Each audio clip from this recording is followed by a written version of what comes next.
기시다 총리 가슴 아프다는 얘기 들으려고 그러니까요. 이 사람 부른 거 아니잖아요. 그러니까 예전부터 우리가 제일 기분 나빴던 게 일본 애들 사과하라 그러면 자꾸 유감인데 이렇게 아니 잘못했다고 하면 되는 걸 자꾸 유감이라는 표현을 가지고 네. 우리 국민 정서 긁은 적이 있는데 네. 아니 한마디로 아, 말하면 예. 그거 아니야. 야, 예전에 우리 조상들이 너희들 저 식민지로 지배했었는데 그때 우리가 좀 심하게 했지? 아유 내가 생각해도 좀 유감이야. 그러니까. 유감이란 유감이란 말이 그 잘못됐다는 말보다는 엄청 그 떨어지는 표현력 같아요. 원래 일본이 사과를 했었잖아요. 네.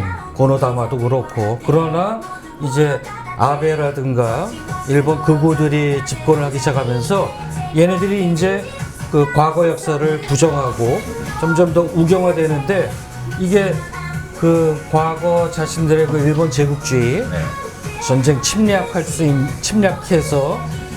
그 대동아 그 제국을 세우려고 했던 그거를 다시 시도하고 있는 거죠. 그래서 헌법 개정 문제도 네. 그런 문제고 거기에 우리 윤석열 정부 들어서 네. 이제 호흡을 맞춰주고 자, 시작하시죠. 아, 그럴까요? 네, 네, 시작하시죠. 자, 안녕하십니까. 제일 유익한 정보, 제일 재미있는 이야기들을 전해드립니다. 제일 전파사 시작하겠습니다.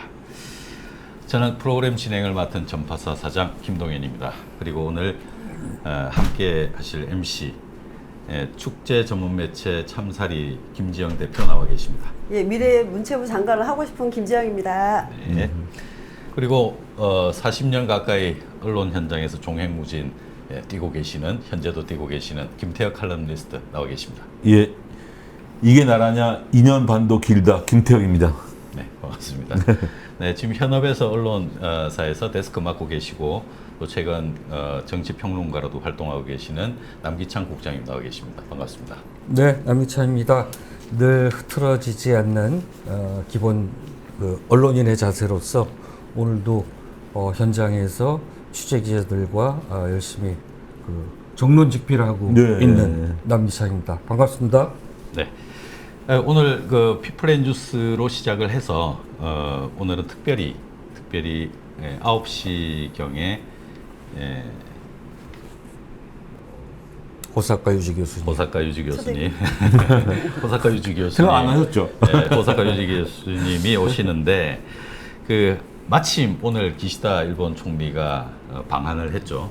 방한해서 지금 윤석열 대통령과 지금 아마 지금 뭘 하고 있는지 모르겠습니다만은 호사카 교수님과 함께 이번 방한의 의미 또 일본에서 또 한국을 찾은 이유가 뭔지 이제 그런 내용도 함께 짚어보겠습니다.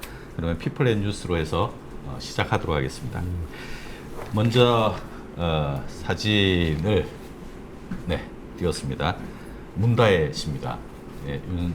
문재인 대통령의 딸이죠.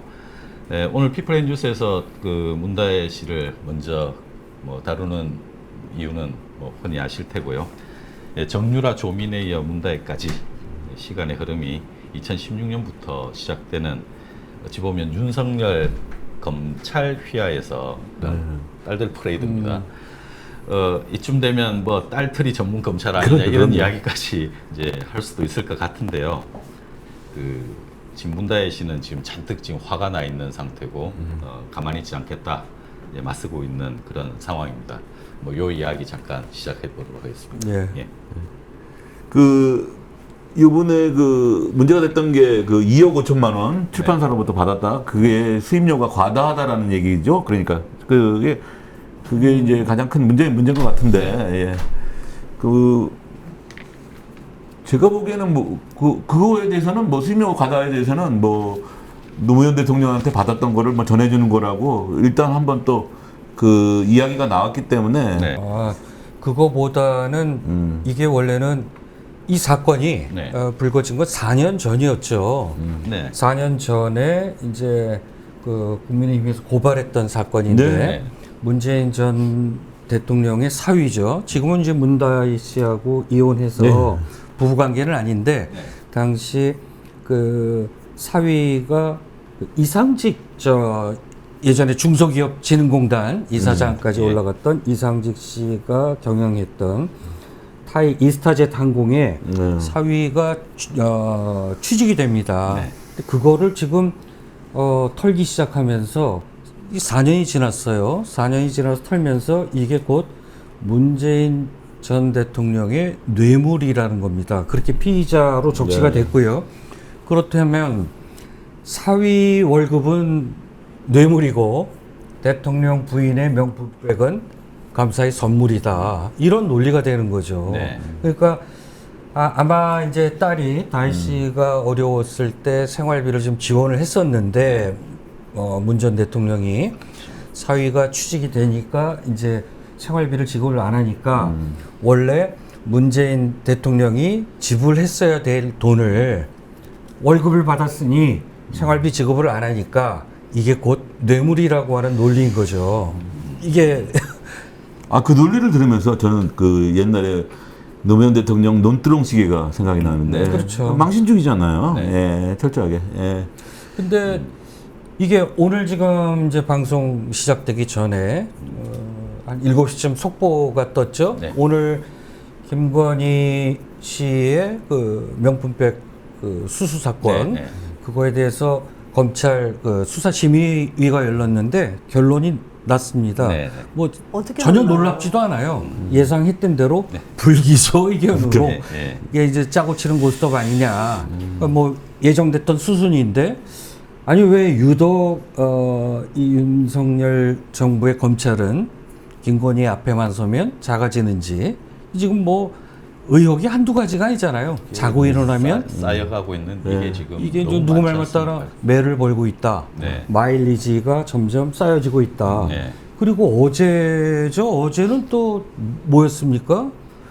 그 이재명 대표의 네. 부인 네. 김혜경 씨 그 경기도 법카 의혹 사건 10만 4천 원인가 뭐 그거였는데 검찰에 소환 조사를 했어요. 김건희 여사는 수사 우리 다 뭐 일반 국민들이 다 기억하고 있죠. 검사들이 청와대 경호처가 관리하는 데 찾아가서 출장 조사라고 그러죠. 가서 휴대폰 뺏기고 신분증 뺏기고 그 수사를 하러 간 게 아니라 여사님 감사. 아련하러 갔다.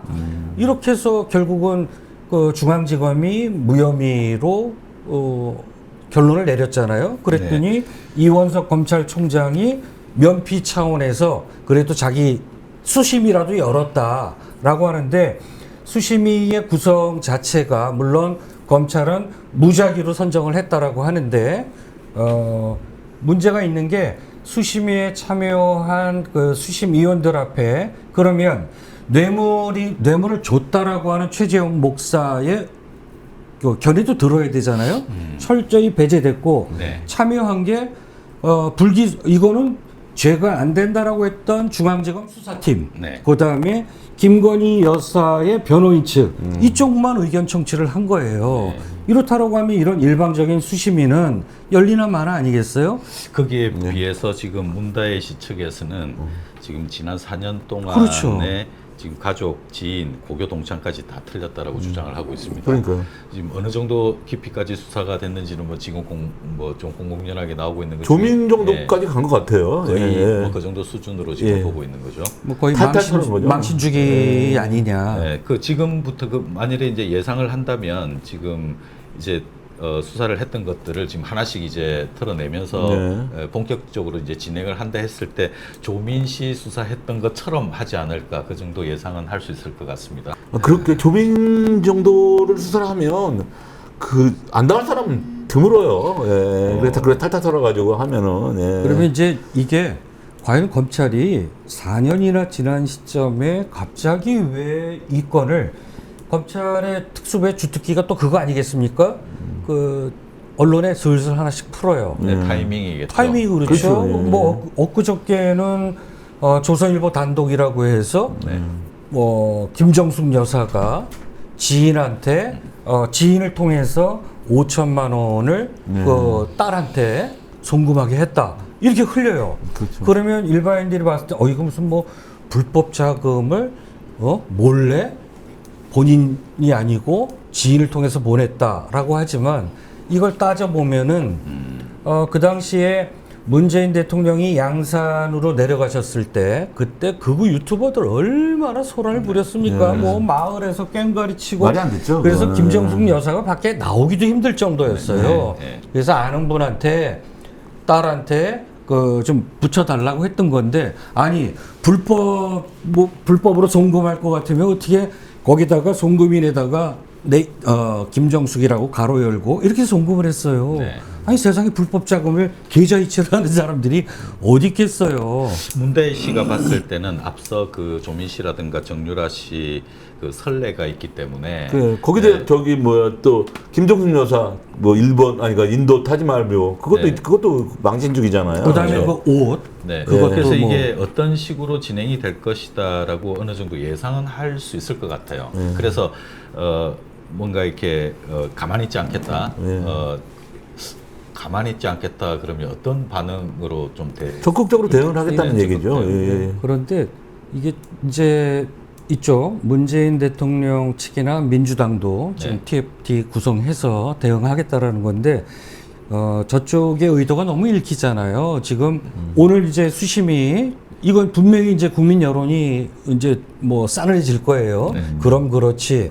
김건희 수사는 무조건 무혐의고 출장 수사도 하고 형평성 논란이 있잖아요. 누가 봐도 가장 김혜경 큰 여사는 문제죠. 뭐 저 10만 원도 안 되는 법과 썼다라고 해서 검찰에 불러서 그 포토라인에 서게 해서 하는데 이건 철저하게 이 정권이 그 망신주기 통해서 여론 호도용인데 저는 오히려 이러면 이럴수록 역효과가 난다. 특히 이제 우리가 흔히들 추석을 앞두고서 추석 밥상에 이제 뭐를 올릴 것이냐 그렇다라고 하면 야 전 정권도 뭐 별반 다르지 않아 딸 뭐 사위 뭐 이렇게 불법도 있고 이재명은 또 뭐 사법 리스크 부인이 뭐 추석 전에 또 검찰 청사 앞에서 포토라인에 쓰고 이거 뻔히 노리는 거잖아요. 근데 이제 어떤 국민이 그걸 보고서 그대로 믿겠습니까? 이제 해도 너무한다. 그래서 저는 오히려 반대로 네.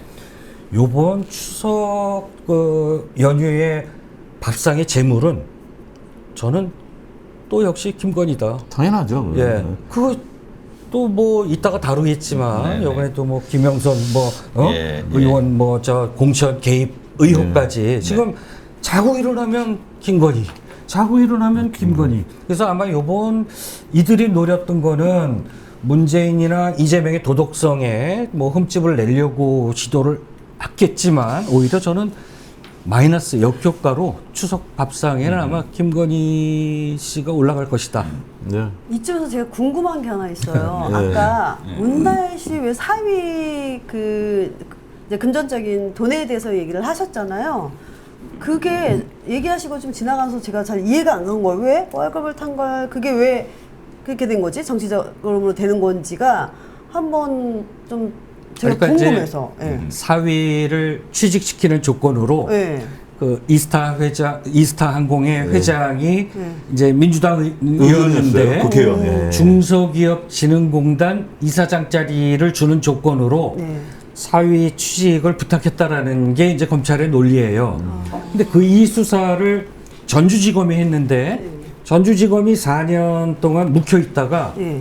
최근 들어서 그 사돈이죠. 전 사돈 이제 저 부부가 이혼했으니까 그 전 사위의 그 노모까지 검찰이 찾아가서 아니 일반인들도 우리가 경찰에서 전화 한 통만 하도 가슴이 철컥 놀라죠. 내려왔는데 얼마나 놀랐겠어요. 이거 전주지검장이 누구였냐 하면 지금 중앙지검장으로 영전한 이창수 네. 지검장이었죠. 네, 네. 거기서 또 이쁘게 보여서 잘 털었으니까 그래서 중앙지검장으로 발탁한 거 아니냐 이런 세간의 이제 이런 그 의혹들도 나오죠. 그러니까 이번- 사회 네. 월급을 주게 했다라고 이게 뇌물이라고 하면 이해가 안 가는 거예요. 그렇지, 이해가 안 가죠. 이해가 안 가서 지금 다시 여쭤본 거예요. 그러니까 이게 이게 일반 국민들의 시각은 그게 패턴이 좀 비슷해요. 노무현 대통령하고도 비슷해. 네. 처음에 노무현 대통령 그 이명박이가 건드릴 때도 네. MB가 건드릴 때도 그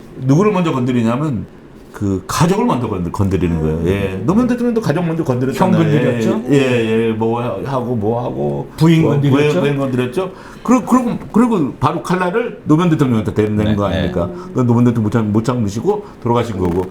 이번에도 궁극적인 목표는 문재인 대통령 같아요. 예. 문다혜보다는 문재인 대통령한테 칼을 겨누고 싶은데 먼저 겨눠보는 것 같아요. 예. 근데 참 이 시점에서 그 요거 조금 다른 이야기입니다만 그 윤석열 대통령은 문재인 전 대통령 때문에 검찰총장이 됐고 예. 또 어떤 면에서는 또 그때 당시에 문재인 대통령이 안아줬잖아요. 우리의 검찰총. 그렇죠. 각을 지난주에도 우리가 예. 뭐 그 얘기했었죠. 저거 이게 참 얘기하면서 이게 참 인간사의 문제이긴 한데 그러니까. 이게 속된 예. 문재인 대통령도 욕이라는 욕은 다 먹잖아요. 그 문제 때문에 이게 윤석열이 감싼 것 때문에 이렇게 예. 또 노리는 것도 있다라고 그래요. 네. 소위 얘기해서 이제 친명과 네.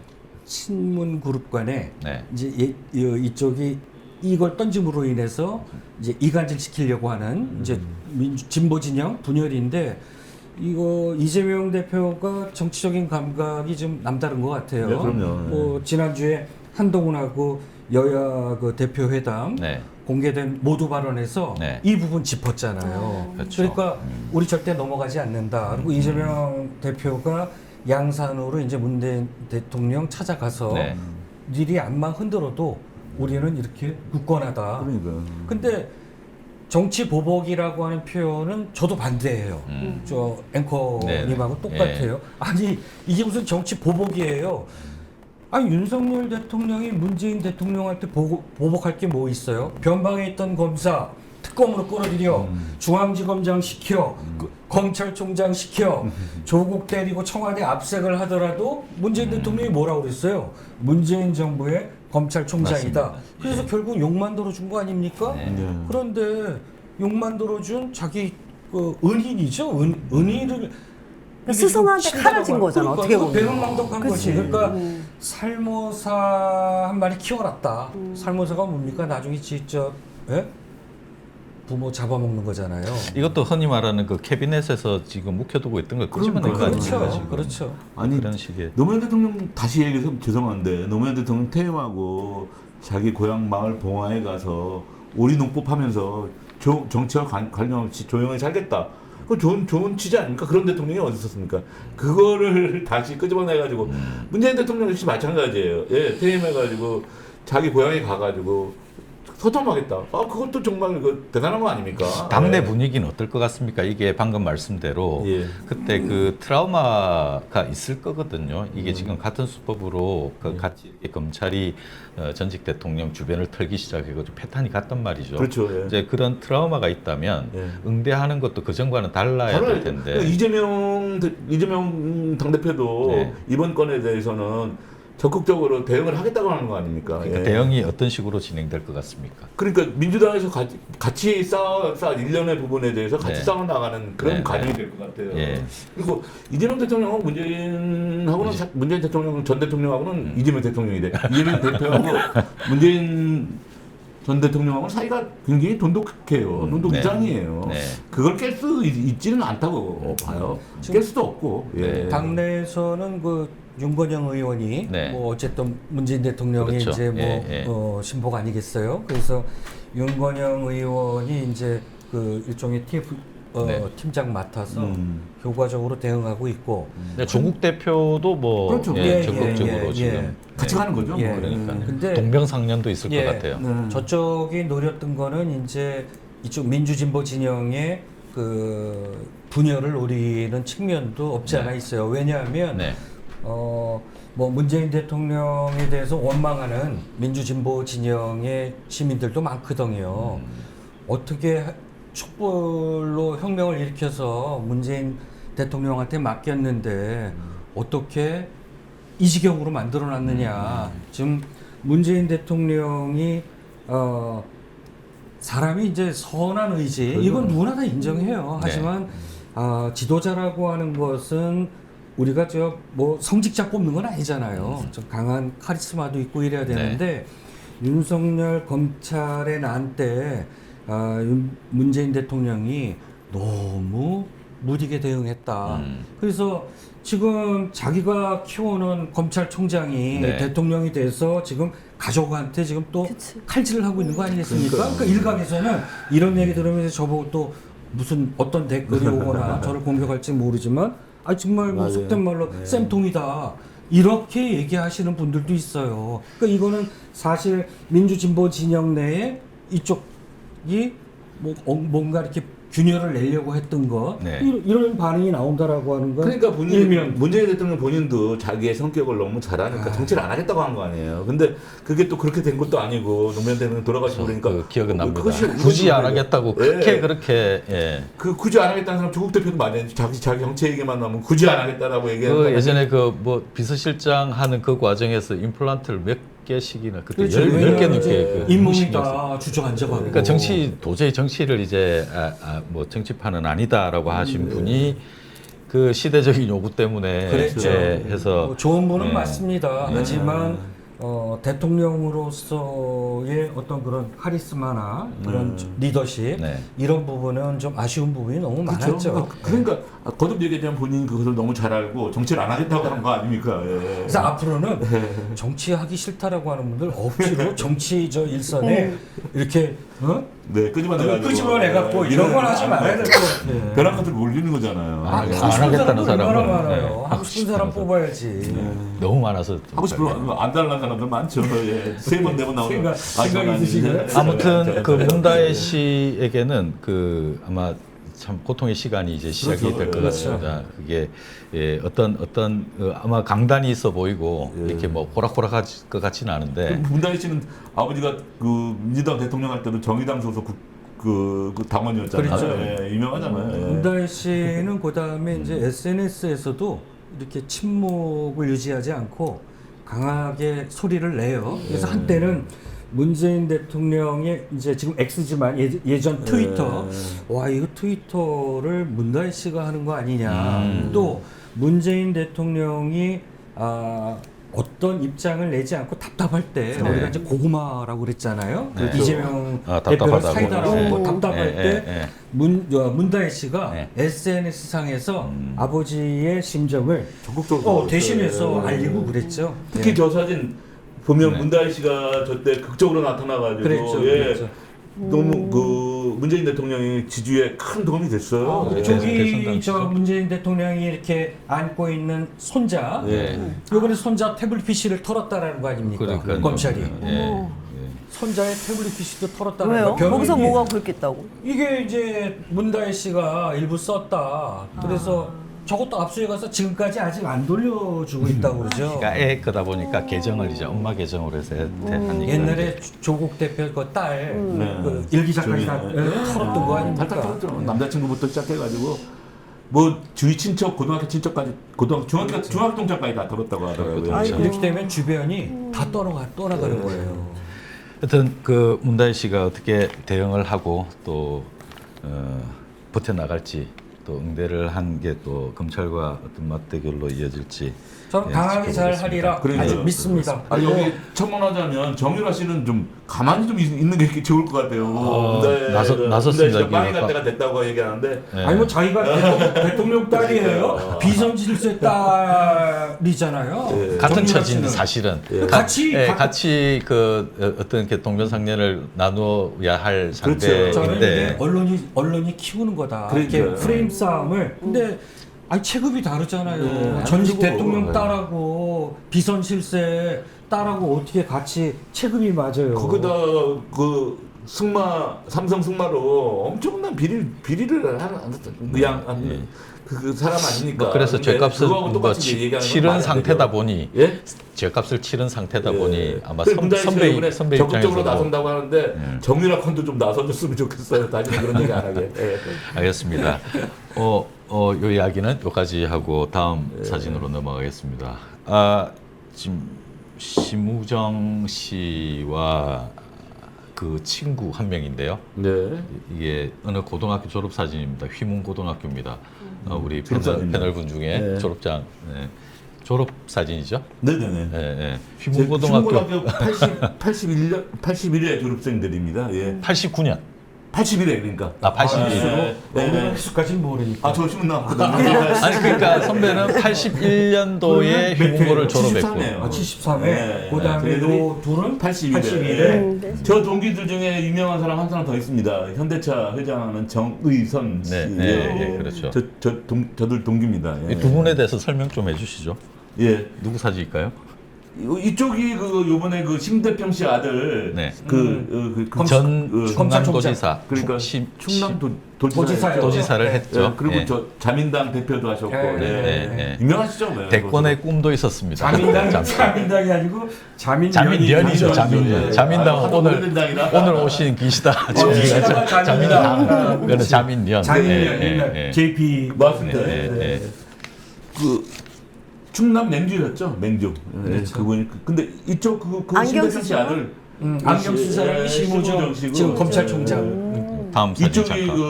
저기 우측이. 뭐 김건희 씨 오빠 김진우 씨입니다. 김건희 씨 성형전하고 좀 비슷하지 않습니까?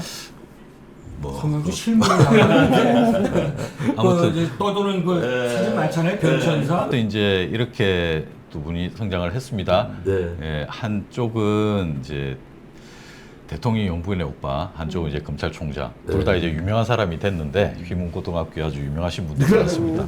예, 선배를 비롯해서. 근데 지금 뭐 이 두 분 사이가 뭐 만나고 어쩌고 할 그런 그건 아니겠죠?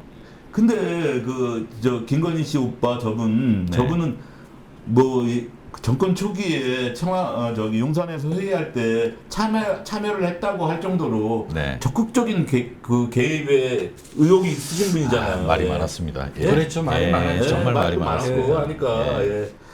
그 지금은 뭐 사업가라고 이렇게 뭐 사업이 봐야 부동산 뭐 아니라 건설회사 뭐 그런 거 예. 부동산 그 컨설팅 같은 엄마. 거. 예. 그 윤석열 대통령의 장모 네, 최현순 씨. 최현순 씨의 사업을 네. 그 대표이사를 맡고 있죠. 네, 그 네. 양평 이제 뭐 특혜 논란 있었잖아요. 네, 양평 그 네. 공흥지구. 그거는 수사가 어떻게 됩니까? 그 따르면. 그래서 그 엄마는 빠져나갔고 네. 그 오빠가 이제 아마 그 기소 의견으로 검찰에 갔고 지금 네. 기소된 걸로 알고 있거든요. 예. 근데 뭐 처벌까지야 뭐 가겠습니다. 양평권으로요. 그렇죠. 그 회사 이름 자체가 그 최은순 그러니까요. 씨의 알파벳 이니셜을 따서 네. 만들었다고 그러죠. 그리고 그 다음에 그 최은순 씨가 하고 있는 그 요양원. 네. 요즘 요양원에 이제 거의 이제 저 대표격 맡고 있어서 네. 최근에 몇몇 그 유튜브 베이스의 언론사들이 추적했던 그 영상들도 많이 봤어요. 네, 그래서 네. 실제적으로 추적했는데 최은순 씨가 지금은 이제 풀려났지만 네. 동부구치소에 있을 때 면회 갔던 장면 이런 것들 다 잡혀 있고 그 다음에 그 엄마하고 최은순 씨하고 둘이 그 양주 CC라고 그래요. 서울 근교의 골프장에서 라운딩 즐기고 나오고 있는 이런 것들이 이제 영상에 종종 잡히곤 네, 네. 하죠.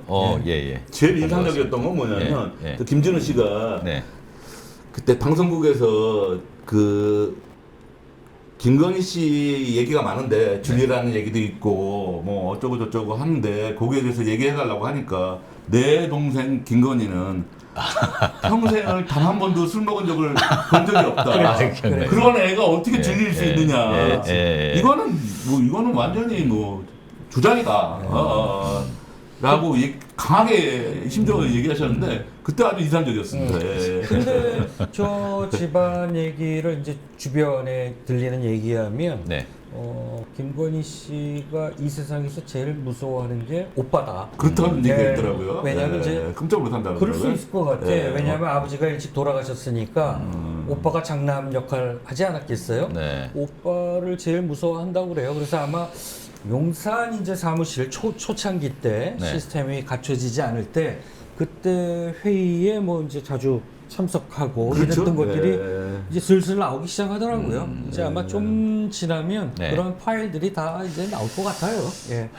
그리고 저 심우정 씨는 네. 왜 윤석열 대통령이 추천을 했냐면 검찰총장 후보로 네. 심우정 씨가 이렇게 예전으로 올라가다 보면 그 문재인 정권 때 그 검찰총장에서 탄핵 당한 적 한번 있었잖아요. 네, 네, 예. 네. 그때 반대 의견을 냈었어요. 그렇지. 예. 강하게 반대 의견을 냈어요. 그때 이제 그 전에도 물론 알았겠지만 그때 윤석열 대통령 눈에 띄게 된 거죠. 아, 믿을만하다. 그리고 윤석열 대통령 최근에 여러 번 당했잖아요. 한동훈한테도 당하고 한동훈 당했다고 하기는 그렇고 자기 김건희 여사가 싫어하시잖아요. 한동훈을 그래서 또 사이가 멀어지게 된 거고. 네.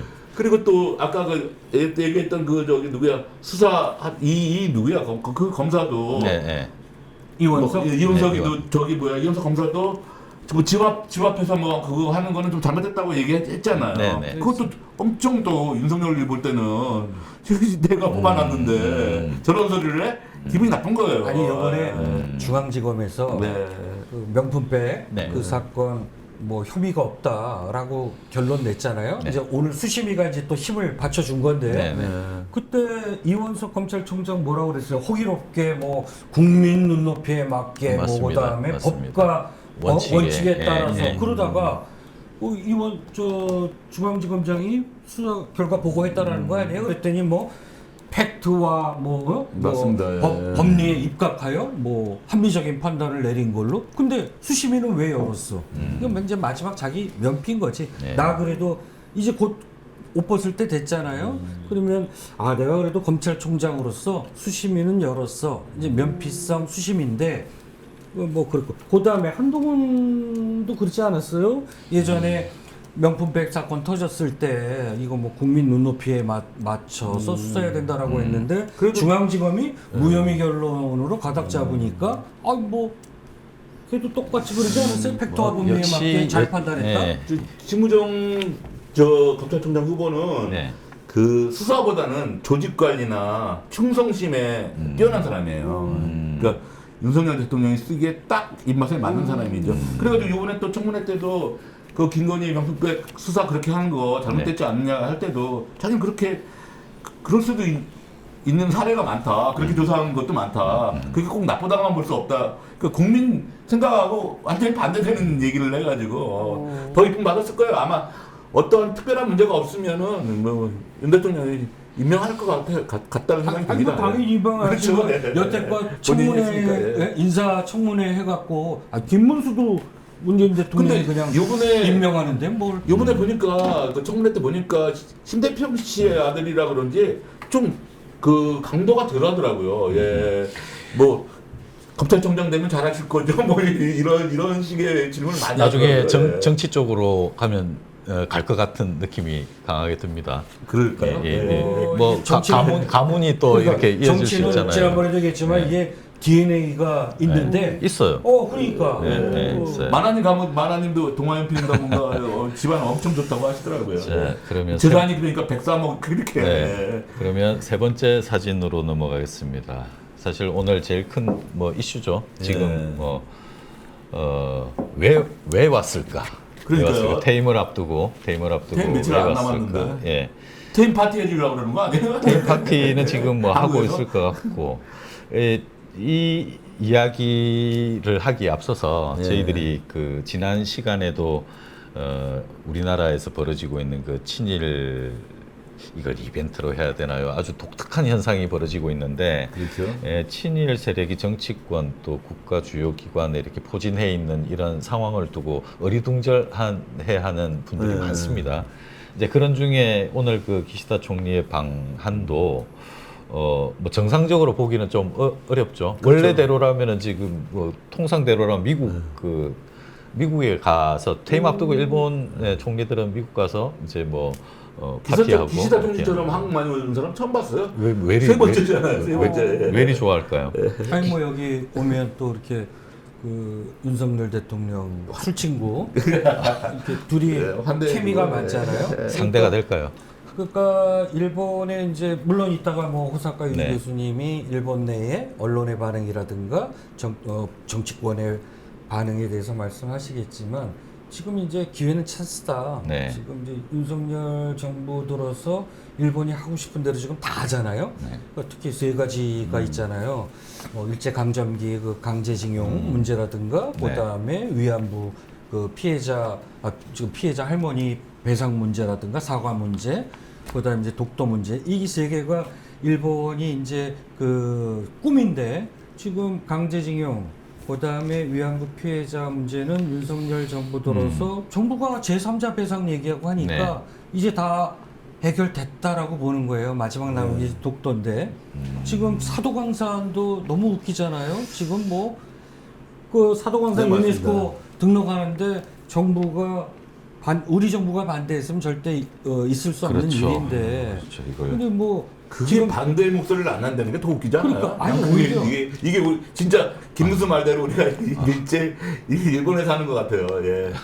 그래서 그리고 이 기시다 총리는 네. 요 퇴임도 한 일주일 좀 더 되나요? 근데 난 그거밖에 안 남아있고 네, 네. 일본에서도 지지율이 20%밖에 안 돼요. 그래서 총리에서 물러나는 그 부분인데 본인이 하고 굳이 싶어도 이제 안 와가지고 되는 여기서 그런- 소풍 온 것도 아니고 저런 소풍 온 것도 아니고 그래서- 윤석열 대통령은 무슨 얘기를 해가지고 뭘 얻어낼 거라는지 국민들이 되게 의아해하는 저는 거예요. 이제 네.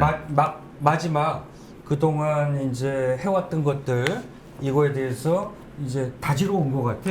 다지로 변치 말라고 다지러 온 것 같아. 다지러 온다. 근데 그저 예전에 사진을 보면 일본하고 이제 같이 대통령이 사진을 보면 네. 이렇게 너무 친하게 보이게끔 사진 찍은 적은 전 못 본 것 같아요. 아니 왜 사진으로 보면 되게 친하게 그 술집 일본 술집인가 거기서 이렇게 술잔 기울이는 그런 사진도 있었어요. 예. 옛날 이전 대통령님들께서는 만약에 방한했을 때는 이렇게는 안 나왔어. 이 사진이 이제 난 그 우리 윤 대통령의 저 눈빛 보세요. 아, 그냥 기자회견할 때 저런 표정 좀 줬으면 좋겠어. 그냥 기자회견할 때는 기자들 앞에서 그냥 지금 뭐 책상을 내리치려고 그러고 막 맞아요. 늘 환한 표정인데 와, 저 눈빛을 이게 보세요. 우리가 알다시피 애인도 그- 저렇게 안 볼 것 같아. 네. 높이가 흐르고 계시는 그 거예요. 한미일 동맹을 미국도 그렇고 일본도 그렇고 굉장히 강조하지 않습니까? 우리도 뭐 그게 호응을 하고 있는 거고 내년이 한일 수교 60주년인데 지금 뭐 바이든도 지금 뭐 이제 가고 기시다도 가고 세 명이서 이제 의기투합했는데 이제 혼자 윤석열 대통령 이제 3명 중에서는 혼자 남다 이거죠. 그렇죠. 가기 전에 뭔가 그 한일 동맹과 관련한 어떤 약속을 다져놓고 퇴임을 하고 하는 게 아닐까 하는 그런 생각도 듭니다. 왜냐하면 이제 윤석열 대통령 지금 이제 역사 전쟁이 벌어졌잖아요. 우리가 네. 지난번에도 다뤘던 네. 밀정들, 웨라이트들 네. 여기에 둘러싸여 있는데 정작 대통령은 뉴라이트가 뭔지도 모르겠다라고 하잖아요. 네. 그다음에 그 독립기념관장 네. 김영석이 누군지도 모르고 자기는 1순위로 올려오면 그 사람 자기는 그냥 선정한다라고 할 정도인데 그러니까 거수기란 얘기예요. 나는 이랬으면 좋겠어.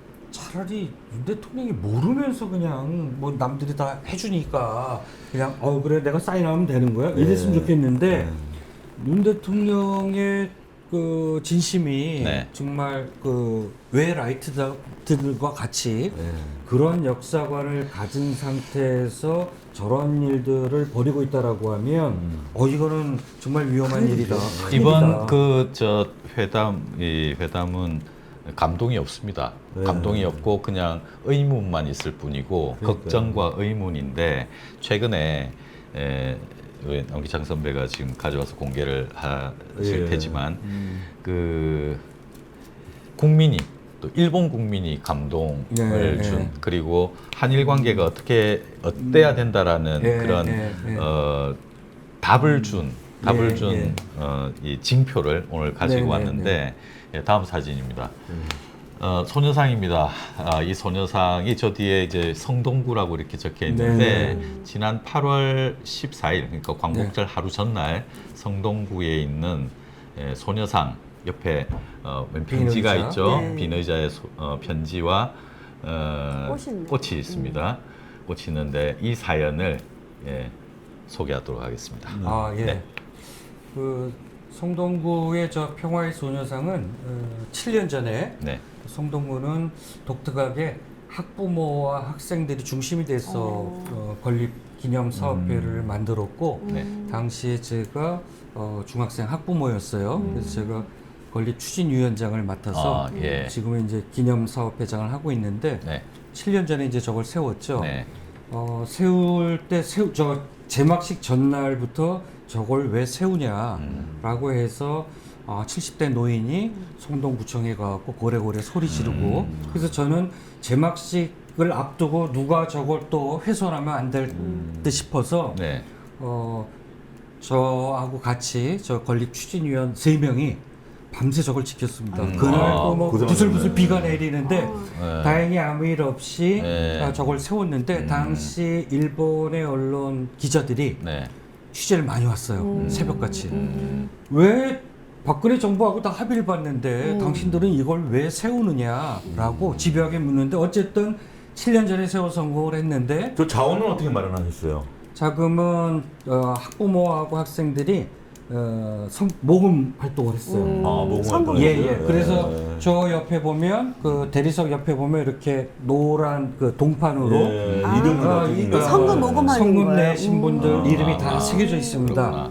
저기 소녀상은 저거 몇 번째예요? 몇 번째로 하신 거예요? 전국에 저게 몇 개나 있어요? 요새 좀 점점 없어진다고 하던데. 전국에 그러니까 며칠 전에 예. 정부에서 전수조사를 시작을 했습니다. 네. 그 각 지자체 공문을 해서 있는 거 다 올려달라고. 네. 2019년 현황으로 봤을 때 전국에 128개가 128 있는 걸로 개. 돼 있고요. 예, 예. 해외에는 14개가 있는 걸로 확인돼 있는데 이게 정확한 수치는 아니고 그래요? 예.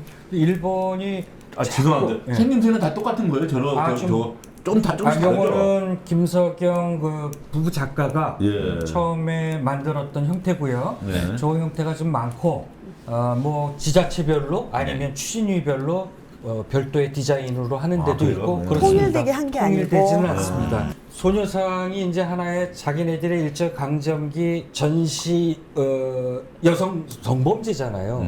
부끄럽건지들도 아는 거예요. 네. 저걸 자꾸 없애려고 하는데 그래 해외에 있는 거 지금 다 없애라고 그러잖아요. 독일에 있는 것도 그렇고 그리고 자꾸 지금 소녀상에 와서 그 뉴라이트급 외 라이트들이 저기에 무슨 뭐를 씌워 놓는다든가 훼손을 한다든가 이런 시도가 끊임없이 벌어지고 있던 참에 네, 저 저렇게. 옆에 있던 편지를 확대했더니만 예. 이렇습니다. 8월 위안부 14일 날 할머니. 누군가가 예. 저기에 저 편지와 이 꽃을 넣고 간 거예요. 예, 예. 그래서 저는 예. 연락을 받고서 네. 야 이것도 누가 또 뭐를 또 해코지 하려고 네. 그러나 보다라고 했는데 이 편지를 접하는 순간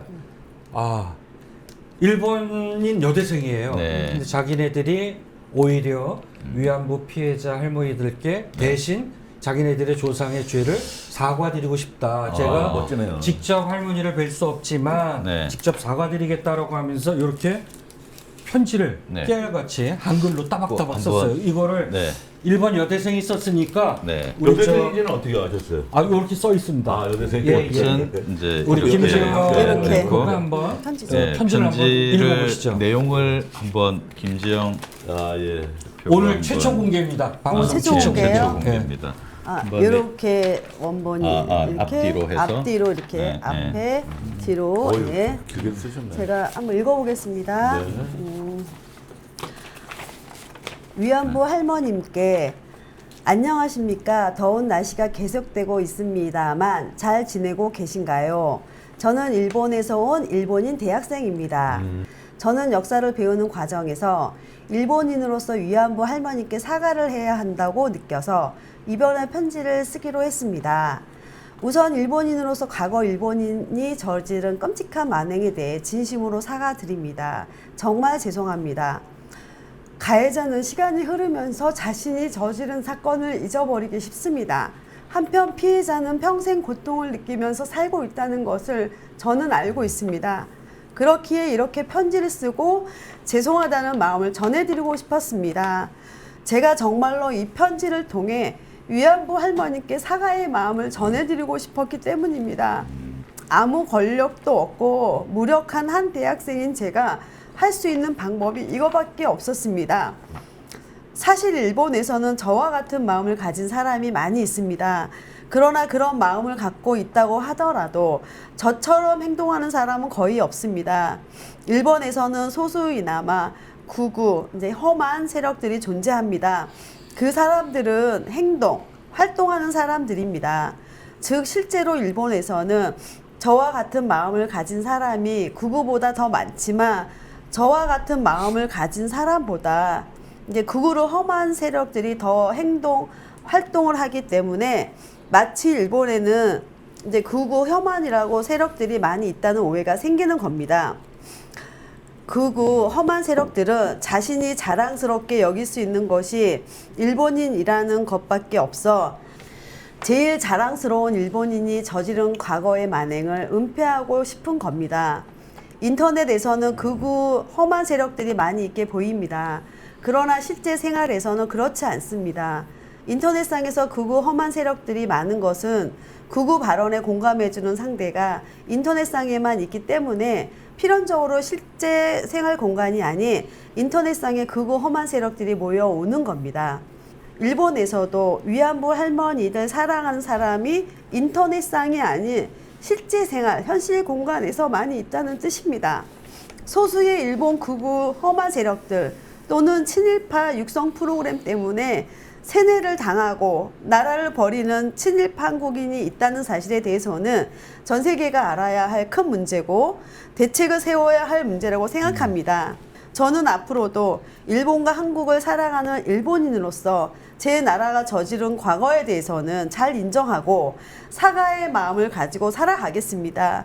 감사합니다. 김지영 앵커께서 뭐 목이 메어서 제대로 너무 읽지 하시네요. 못할 예. 정도로 일본인 여대생이 과거 자신들의 조상들이 저지른 죄에 대해서 이렇게 사죄를 하고 하는데 어떻게 우리 조상이 당한 이 피해에 대해서 왜 라이트들은 이 과거를 오히려 부정하고 제가 이걸 오늘 처음 공개하는데 네. 제 SNS 상에서는 이거를 올리고 나서 이랬습니다. 네. 들었나 왜 라이트더라라고 이 편지는 이거를 남기고 일본인 여대생의 뜻을 우리가 그대로 살리기 위해서 네. 현재 위안부 생존에 계시는 피해자 할머님께 우리 성동구의 학생이 네.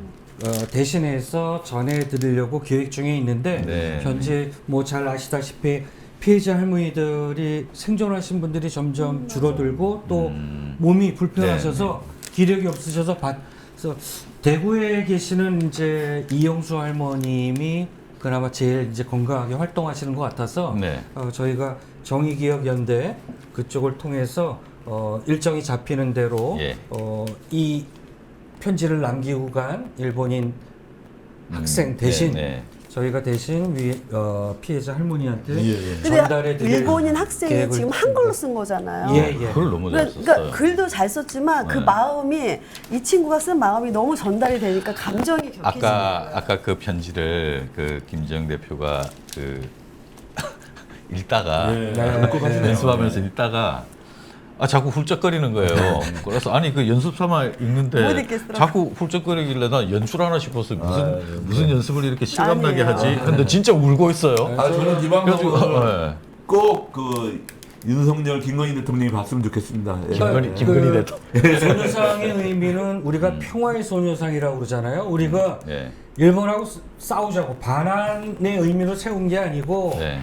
전시에도 저런 전쟁 범죄를 저질렀지만 우리가 평화를 사랑하는 한국인들의 마음은 이렇다. 그래서 진정으로 사과를 역사를 잊은 민족에게 과거를 잊은 민족에게는 미래는 없다라고 단지의 신채호 선생이 그랬잖아요. 그래서 우리는 알고 있지만 자라나는 우리 청소년 미래 세대의 주인공들은 이걸 잊을 수가 있어요. 그래서 저거를 왕십리 광장에 세웠던 이유는 살아있는 역사 체험의 장으로 네. 부끄러운 역사도 역사다. 네. 하지만 이런 반복된 역사가 되풀이되면 안 되잖아요. 지금 기시다 총리가 윤석열 대통령 만나고 있는데 그 마음이 예. 이런 마음의 바탕으로 양국의 발전이든 협력이든 이게 진행이 돼야 되는데 그렇죠. 그게 전혀 아닌 것 같으니까 그러니까. 이 일본 그 여성분이 어떤 큰 가르침을 주시는 것 같습니다. 그렇죠. 네, 이 용서라는 메시지를. 것은 상대가 네. 사과하고 반성하고 이럴 때 그럴 때 용서가 되는 거지. 네. 죄 지은 게 없다, 잘못한 게 없다. 오히려 이거는 뭐 성매매였다라고까지 하잖아요.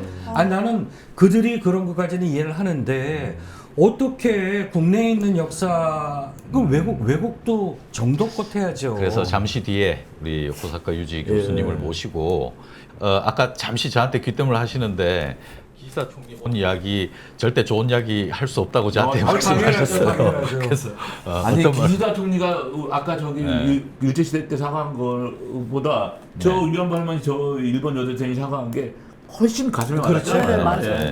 사과하려면 저렇게 그렇죠. 꼭 저분 예. 찾아서 꼭 저분 그러려고요. 찾아서 좀 우리 한번 자리 모시고 이야기 좀 나누고 싶은데. 이거 편지를 남기고 간 그 일본 여대생이 네. 이 방송을 좀 봤으면 좋겠어요. 네, 그래서 그럼요. 당신이 이렇게 이런 편지를 남겼지만 이거에 우리 한국인들은 감사한다. 감사하고 소중하게 여긴다. 그래서 이런 일본인들도 많이 있다라고 하는 거 이해를 시켜줘서 좋고 또 제가 아는 일본인 친구들도 네. 이러지 않아요. 그렇죠. 정말 극히 한 줌밖에 우리 친일 외라이트들도 한 줌이라고 했잖아요. 이들이 바퀴벌레처럼 숨어 있다가 스물스물 나타나서 지금 역사 전쟁을 일으키고 있는데 일본도 마찬가지래요. 일본도 얼마나 일본에도 양심 있는 지식은 많아요. 한중 정치 세력들이 정치 지반 정치 세력 세습하고 있는 그 세력들이 얼마나 그렇죠. 보기 싫었으면 그렇죠. 젊은 청년들이 정치에 등을 돌리잖아요. 그렇죠. 변하지 그렇죠. 않고 계속 이렇게 지속되고 있는 이런 모습들 때문에. 조국이 독립되고 친일파 청산을 했었어야 돼요. 그게 그러니까 누가 이거 그걸 얘기잖아요. 못하니까 이렇게 되는 거예요. 제2의 반민특위 시즌 2가 이제 필요하다. 정권 바뀌면 아니, 저는 좋은- 반드시 필요하다. 좋은 모델이 독일에 있는데 이게 참 아무튼 이 사진으로 보는 그 이슈 짚어보기 하고 잠시 뒤에 호사카 유지 교수님 모시고 그 참 뜻깊은 이게 오늘 마침 또- 기시다 총리가 용산을 방문했는데 우리 그 독도에 쏘신 호사카 유지 교수님은 제일 전파사를 방문하셨습니다. 그리고 근데 기시다 총리는 오늘 자고 갑니까? 가는 거네. 네, 자고 갑니다. 내일까지 일정이 있습니다. 내일 어디 뭐 서울대로 간다고 하는 것 같은데. 맞아. 서울대 가신다며. 네, 예. 서울대에서 뭐- 학생들이 학생 연설을 하신다고 그러더라고요. 어디서 자는지 궁금한데 그래서 그런 거예요? 어디서 내가 자나요? 알려줄까요? 아니 지금 수많은 시민단체들이나 뭐 오늘 반대 집회들 많이 하고 하고 맞아요. 그런데 잠이 오실까 모르겠네. 알겠습니다. 그러죠. 그러면 이제 잠시 뒤에 네. 호사카 유지 교수님 네. 모시도록 하겠습니다. 나는 오늘 두 사람이 만나서 아까 뭐 김태호 안보 차장이 네. 뭐 브리핑도 하고 그랬는데 참 재미난 게 미국의 그 여론조사 기관 있죠 모닝 컨설턴트 네. 그 조사에 의하면 세계 각국 지도자 지지율 조사를 하는데 세계 꼴찌 1, 2위를 다투는 사람 두 사람이 오늘 만난 거예요. 하나 17%, 하나 18, 19. 야 정말 오늘 재미난. 난 이거 해외 토픽이다. 아, 네. 그래서 브로맨스. 일본이나 네. 일본의 기시다 총리 지지율이 아까 22%잖아요. 눈빛 봤잖아요, 한국도 눈빛. 올랐어요? 22%라고 그러는데. 아니 모닝 컨설트 거기 보면은 17% 나와. 둘이 17, 18, 19 이렇게 왔다 갔다 해. 꼴찌를 엎치락 뒤치락. 근데 그러니까 좀 이거 외신에서 예를 들면 사진 보잖아요. 네. 그럼 둘이 친구야. 어. 얼굴하고 그런데 표정이. 기시다 총리는 이제 내려놓았으니 이제 어떡하지? 우리 윤 대통령 이제 단독이죠. 만년 꼴찌. 네, 단독이죠. 단독 네, 1위. 단독이죠. 일주일밖에 안 남았는데 왜 왔을까요? 궁금하네. 아니, 그거 잠시 뒤에 이제 좀 맡겨준 게 들어보겠습니다. 이번 기회에 뭐 우리- 통 크게 네. 내보셨으면 좋겠어요. 교수님 모시는 이제 네, 오시는 것 같은데. 네. 9시까지 오시라 그래가지고 아, 그래요? 네, 밖에 9시 밖에 기다리시는 대기하고 것 계신데 같은데. 아, 들어가라고. 할 말 많았었는데 그냥 지금 들어오시면 될 것 같은데. 그래요? 예, 네. 예.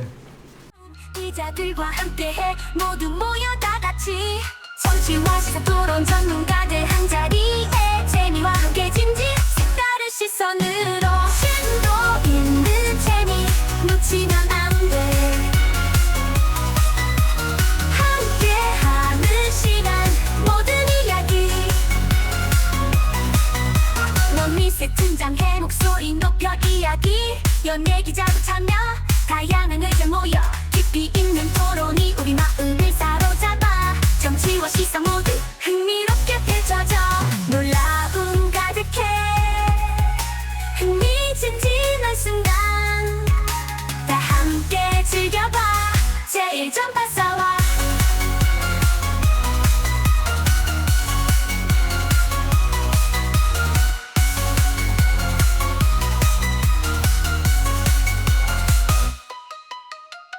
정치와 시사 토론 전문가들 한자리에 재미와 함께 진지 색다른 시선으로 심도 있는 재미 놓치면 안돼 함께하는 시간 모든 이야기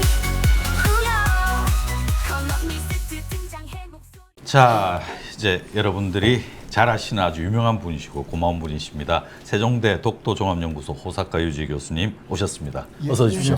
예, 반갑습니다. 요즘 뭐 친일 세력이다, 뉴라이트다, 동북아 정세다, 뭐 여러 가지 이슈가 하루가 멀다 않고 터져 나오는 중에 오늘 또 마침 기시다 일본 총리가 한국을 방한했습니다. 네. 예, 퇴임 뭐 며칠 남겨두지 않은 채 네. 예, 와서 이제 어떤 이야기들을 하고 갈지 궁금한 것도 많고, 요즘 정세로 봐서는 도대체 한국의 이 뭐 친일을 내세우는, 아예 그냥 대놓고 내세우는 이런 정치 세력이 네. 일본과 어떤 그 이해관계가 있길래 이런 좀 이해하기 힘든 일들이 벌어지는가, 이제 이런 부분들을 교수님하고 같이 네. 이야기를 좀 나눠보도록 하겠습니다. 예. 어떻습니까? 이번 그 기시다 총리가 와서 지금 나눌 이야기들이 되게 궁금해하는 분들이 많은데, 기사에 나온 것들 외에 어떤 이유 때문에 와서 지금 예. 먼저 오늘은 소인원수 회담을 좀 네. 먼저 했고요. 네. 그거는 일본 측하고 한국 쪽에서 세명 나와서 네. 대통령 그리고 총리를 네. 중심으로 세명으로 소인원수 회의를 했고요. 네. 이거는 뭐 거의 다 비공개로. 비공개로. 예. 그 다음에 확대 회담으로 네. 갔죠. 예. 이것도 다 끝난 이후에 약간 브리핑을 네. 하는 그러한 형식이었기 때문에 안에서 어떤 이야기가 나왔는지는 사실 참여한 사람들의 입에서 네. 나오지 않으면 네, 그렇죠. 예, 알 수가 없죠. 모를 예, 예. 수가 있습니다. 그렇죠. 그러한 부분들이 조금, 그러니까 표면적으로 나와 있는 것은 뭐 두 가지잖아요. 사실 뭐 쭉 이야기했던 한일 간의宣言 조약 같은 거, 네. 그러니까 예, 이거는 간소화, 입국 간소화 예, 예. 하는 거, 예. 이것은 지금부터 시작한다라는 이야기로 네. 조금 바뀌었거든요. 예, 예. 금방 맺는 것으로 네. 생각하고 예, 있었지만, 예. 네, 그러나 또 하나는 제3국에서 긴급 사태가 일어날 경우는 네. 서로 네. 양국이 일본이 한국을 돕고 한국은 일본을 돕고 이런 두 가지죠. 네. 거의 뭐 알려져 있는 거. 동맹에 준하는 수준 아닙니까? 서로 이제 자동 개입이 이제 일종의 동맹의 효과는 강한 게. 예. 아까 민주당의 김병주 국회의원하고 예, 조금 예. 통화를 했는데, 아, 예. 급한 관계 아닙니까? 네. 그분이 그렇죠. 즉 네, 그러한 뭐 제3국에서 긴급시 서로 돕는다라는 것은 지금까지 해왔다는 거예요. 그렇죠. 해왔기 때문에 연습 때 해왔던 네. 거죠. 예. 그래서 이것은 굳이 협정으로 맺을 필요가 없다고 합니다. 뭐 이제 기정 사실화하면서 하는 그런 예. 그러니까 이것은 뭔가 좋아 보이지만 네. 사실 그런 협정을 맺지 않아도 상식적으로 네. 서로 돕고 있었던 것입니다. 이미. 이미. 네. 그러니까 그거는 아프가니스탄에서도 네. 했고 저번에도 어디 다른 나라에서 좀 했거든요. 예. 사실 그러니까 이거 뭔가 협정을 맺었다라고 해서 아주 새로운 것이 뭐 만들어진 게 아닙니다. 사실. 그러나 그렇게 하면 아주 좋아 보이니까 네. 뭔가 예, 예. 한국 쪽에서는 선물을 받았다 이러한 느낌이 되도록 그럼 교수님 그거를 한일 군사동맹 협정에 준한다고 봐도 되는 겁니까? 아닙니다. 예. 네. 한일 군사동맹이라는 것은 지금 사실 논의가 되어 있는 악사라는 것을 맺으면 한일 군사동맹입니다. 예. 악사라는 것은 지금 있는 것은 지소미아 아닙니까? 그렇죠. 지소미아. 정보 정보 예. 교환 협정. 근데 악사라는 것은 군사 무르차 교환 협정입니다. 네. 근데 이 두 가지를 맺으면 군사동맹입니다. 네. 이게 그 한미 간에서도 그렇고 미일 간에서도 네. 이미 있고 네. 그래서 이명박 시절에 지금 김태효 네. 아주 그 제1차장이 그때도 계셨고요. 그랬죠. 그때 그분이 비밀리에 진행시킨 것이 이 두 가지였습니다. 아, 네. 지소미아하고 악사. 악사하고 예. 그러나 여론이 상당히 악화돼가지고 그렇게 하면 군사동맹 아니냐. 그렇죠. 라고 해서 책임을 지고 그때 그 사임할 수밖에 없었지 그랬죠. 않습니까? 김대효 네. 씨가. 근데 그분이 지금 사실 그 대통령실의 실질적인 안보실장이죠. 예, 예, 사실상 그 핵심이에요. 예. 네, 그러니까 그분이 계시기 때문에 그러한 탄시의 사고 방식이 없어졌다고 할 수가 없잖아요. 네. 그러니까 지금 지소미아가 있는 상황에서 네. 악사만 만들어 버리면 군사동맹이 되는 것입니다. 그렇죠. 그게 지금 김태호 1차장의 뭐 미션 아닐까 하는 예, 생각이 뭐 드는데. 물론 미션이지만 일단 내세우는 것은 급반부를 내세워 가지고 네. 지금 저번에 그러니까 급반위원회에서 그게 네. 급반부의 제1차장이 악사를 맺어야 한다는 식의 이야기를 했습니다. 그랬었죠. 뭐 네, 절차를 맞습니다. 밟기 맞습니다. 시작했네요. 예. 그러나 국민들은 악사가 뭔지 몰라요. 모르죠. 몰라요. 예.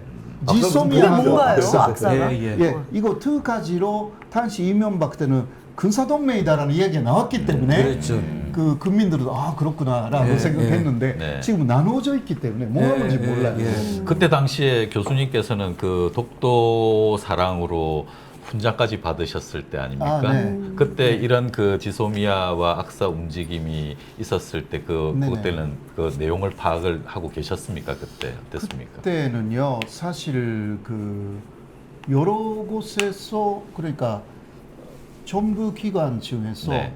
그 자문을 좀 구하고 싶다. 네. 그런 연락이 많이 왔습니다. 저 일본 주구 전문가시니까. 예. 네. 그러니까 이 지소미아 악사를 맺어도 되는가? 라는 거였어요. 아, 그때 그 응대를 굉장히 긍정적으로 하셨으면 또 어떤 일이 벌어졌을지도 모르겠습니다. 아, 근전적으로는 하지 않았습니다. 왜냐면 감사합니다. 그때 그 여론이 있었기 때문에 네. 그렇죠. 이거는 좀 너무 이른 거 아니냐라는 이야기를 많이 했습니다. 네. 사실 물론 그런 분들은 저뿐만이 아니라 여러 사람에게 그 네. 자문을 구하기 때문에 네. 그런 거 종합적으로 해서 마지막에 이명박 대통령은 이번에는 안 된다라고 해서 보류시킨 거죠. 아, 예. 그래서 그 다음 그 박근혜 정권 때는 그 나눠서 하자라고 해서 지소미아 먼저 하고 네, 악사하려고 했지만 탄핵당한 거죠. 그렇죠. 근데 문재인 정권 때는 절대 악사는 하지 않겠다. 그렇죠. 아, 문재인 정권 네. 때는 뭐 지소미아도 지소미아까지도 못 안 날라갈 되죠. 뻔했죠. 네. 예. 우리가 이제 안 맺으려고 했는데 네. 막판에 취재 결과 뭐 많이 이제 나중에 알려졌지만 미국의 압력이 굉장히 심했다. 그래서 할 수 없이 눈물을 머금고 네. 할 수 없이 연장이 아닌 뭐 그 그럼요. 미뤘지 네. 연기 예, 연기로 이제 넘어갔던 문재인 거지. 대통령 공개적으로 반성하지 않으면 안 그렇지, 한다고 그렇지. 해야 예, 충분히 그래서 지금 그 우리가 일단 알아야 되는 부분은 뭐 지소미아 악사라고 스트레이트하게 하면 네. 이게 그 군사동맹이라는 거 기본적으로 언론은 알고 있어요. 네. 그렇죠. 그렇기 때문에 다른 말로 네. 좀 군사동맹을 사실상 만들어 나가는 거죠. 맞아요. 다른 말로. 혹은 말을 쓰지 않고 사실상의 군사동맹에 행동을 하는 거죠. 그렇다면 네. 그 군사 동맹이란 한일 군사 동맹이 맺어졌다라고 가정을 한다면 어떤 일이 벌어질 수 있습니까? 자, 군사동맹의 목적은 어디에 있는가라는 거죠, 사실. 네. 그거는 특히 한미일 삼각군사동맹이라는 네. 곳이고 그 중에서 한일 군사동맹인데 이것은 이 그 극동 지역 그러니까 동북아에서의 여러 가지 유사시를 준비한다라는 네. 뜻에서 미국 쪽의 시각에서 볼 때 뭐 일본도 마찬가지지만 네. 이거는 북한 문제는 단기적인 문제이고 네. 장기적으로는 중국에 대한 그렇죠. 대응이다. 대중국. 예, 대중국이 예, 그렇죠. 맞습니다. 이게 일본 문서에 다 나와 있고요. 네. 그렇기 때문에 북한 문제도 있지만 그렇다기보다 사실 중국 문제가 크다.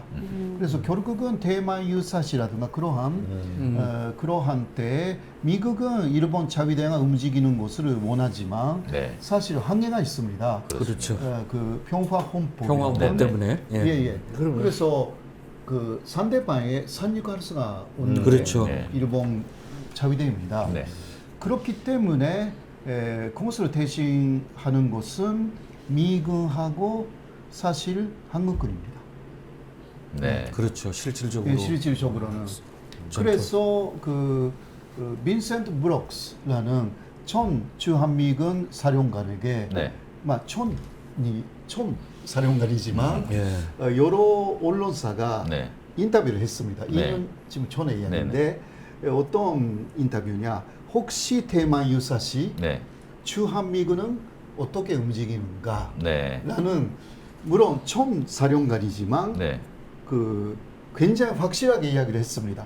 주한미군은 대만으로 간다. 확실하게 이야기했습니다. 네. 자, 그러면 그때 한국군은 어떻게 됩니까? 인데 그거는 파이낸셜 타임스에도 네. 그 질문 그 인터뷰이기도 했어요. 네. 네, 그때 빈센트 브록스 전 주한미군 네. 그러니까 주한미군이죠. 네. 사령관은 그거는 한국이 알아서 할 것이다. 이렇게 이야기했습니다. 아, 한국이 알아서 한다. 네. 그러니까 애매하네요. 예. 애매하지만 그 한국의 정권을 누가 잡고 있느냐가 굉장히 중요하다라는 거지. 예를 들어서 문재인 정권 때 있을 수 없는 거 하지 않습니까? 우리가 뭐 대만에. 근데 지금 윤석열 정부 들어서 지금 이 문제가 그러니까 시각이지. 그 결국은 이런 거죠. 혹시 주한미군이 네. 대만으로 개입했다. 네. 그 개입한다고 하니까 네. 할 거죠, 사실. 네, 그 경우는 주한미군은 다시 평택이라든가 네. 군산으로 돌아오지 않습니까? 네. 왔다 갔다 하죠. 그러면 중국은 평택이나 군산 기지를 노리죠. 그렇습니다. 예. 네. 그 경우는 한국 영토가 침략당했다라고 네. 해서 한국군이 움직이지 않으면 그렇죠. 이거는 산식에서 벗어나는 것입니다. 네. 자동적으로 한국군이 개입하죠. 네, 네. 그렇죠. 네. 바로 이것이 시나리오라고 저는 생각해요. 네, 그 경우에 예. 한일 군사 동맹이 맺어져 있을 경우 예. 일본은 어떻게 움직일 수가 있습니까? 일본은 먼저 표면적으로는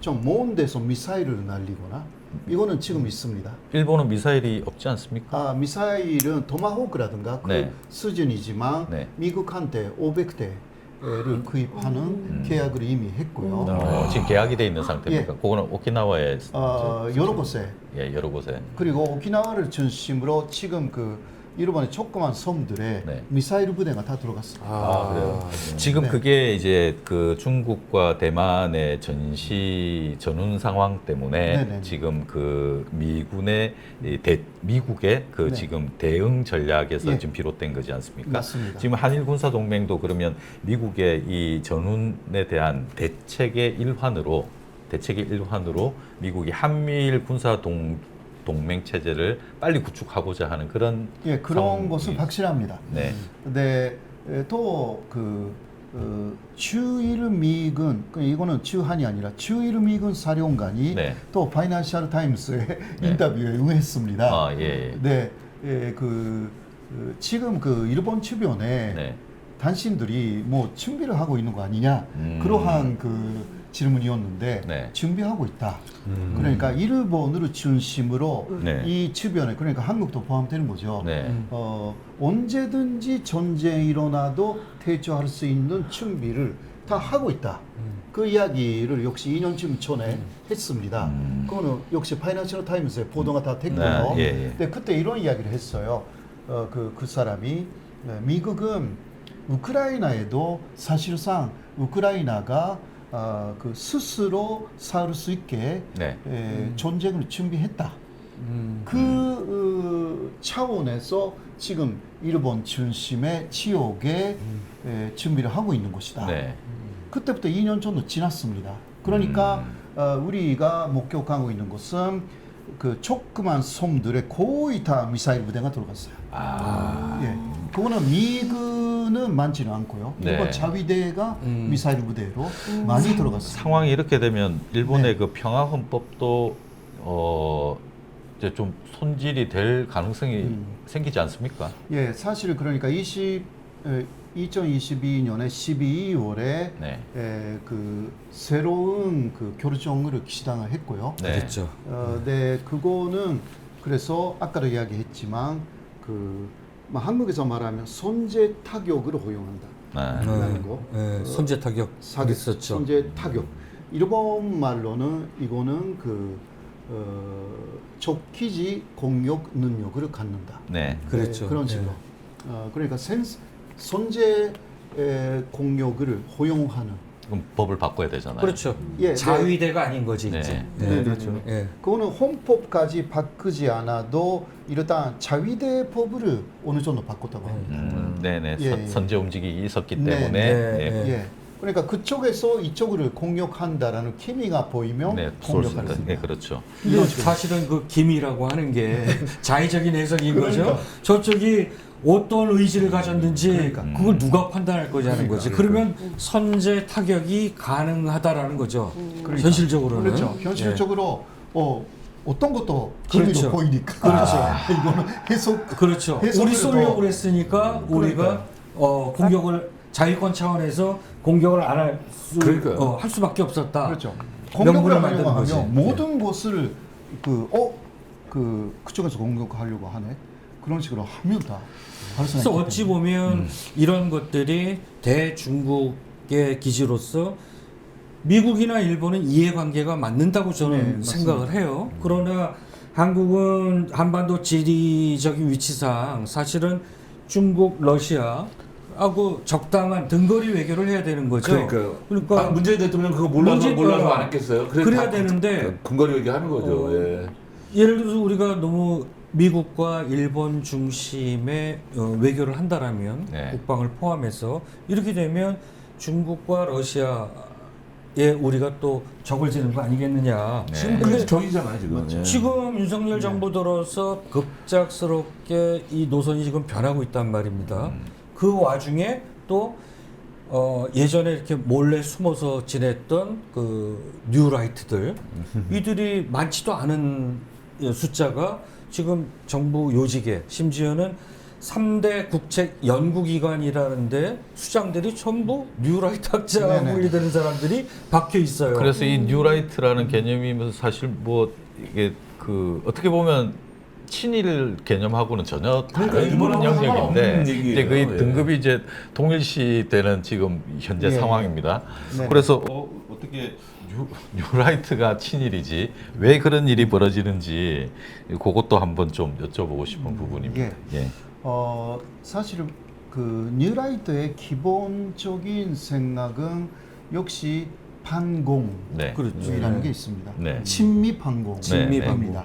예, 그렇기 때문에 반공으로서 대북강, 대중국에 대해서는 아주 엄격하게 나가야 된다. 그렇죠. 그렇기 때문에 한미일 사실 한미 관계만 확실하게 만들면 되지만 거기에 일본을 좀 끼워넣자. 이런 식으로. 그거는 미국 쪽의 요청이기도 하고 네. 하기 때문에 한미일 건조 네. 이런 식으로 가는데 네. 거기에 또 친일파들이 많이 참여하기 시작한 거죠. 사실. 그러니까 뉴라이트라는 것은 네. 하나는 그러한 반공 친미였는데 네. 거기에 친일이 또 들어가 들어가 있으니까. 있으니까. 왜냐하면 일본이 한국을 근대화시켜줬다라는 식민지 근대화론을 네. 말하는 사람들도 뉴라이트의 특신 세력으로서 네. 상당히 자리 잡고 있기 때문에 네. 이게 혼합된 상태가 된 거죠. 네. 그렇다면 우리가 뉴라이트로 분류되는 그 인사들이 일본의 극우 쪽하고 어떤 연결이라든가 이런 부분들은 눈에 띄는 거라든가 아니면 좀 주목할 만한 것들은 좀 있습니까? 일본 극우와 우리 한국 내에서 뉴라이트로 분류되는 인사들하고의 어떤 교류나 교류는 굉장히 많이 하고 있고요. 네. 사실 네. 사실 2006년에 네. 조금 옛날의 이야기지만 일본에서 극우 인사들이 네. 책을 하나 냈습니다. 네. 그 책의 이름은 한국 북한의 거짓말을 간파한다. 라는 오. 그 책이에요. 네. 네, 그거는 그 일본어 책입니다. 네. 예, 일본말로 말하면 한국 그北朝鮮の 嘘を 見破る. 예, 그러니까 한국 북한의 거짓말을 간파한다는 뜻입니다. 네. 네, 그 책이 2006년에 네. 나와요. 네. 네, 그 37페이지부터 38페이지를 보면 네. 한국의 뉴라이트를 지원해야 된다라는 아. 이야기가 나옵니다. 네. 그때는 2006년이라고 하면 2006년이니까 네. 노무현 정권입니다. 그러니까 그때. 노무현 정권을 말하면서 이 노무현 정권 같은 정권이 한국에서 태어난다면 계속요. 그러면 남북이 하나가 될 방향으로 간다. 네. 예. 이것은 일본 극우에 있어서는 정말 매우, 안 좋다. 네. 왜냐하면 반공으로 가야 되니까. 네, 네. 극우의 존재 가치는 반공 친미예요. 네. 그런데 그게 무너지니까 네, 네, 네. 자신들의 존재 가치가 떨어지기 시작합니다. 네. 사실 일본의 극우라는 사람들은 6.25 때에 부활을 하기 시작합니다. 네, 그렇습니다. 그렇죠. 네. 원래는 그 사람들은 2차 세계대전에서 망한 사람들이에요. 그렇죠.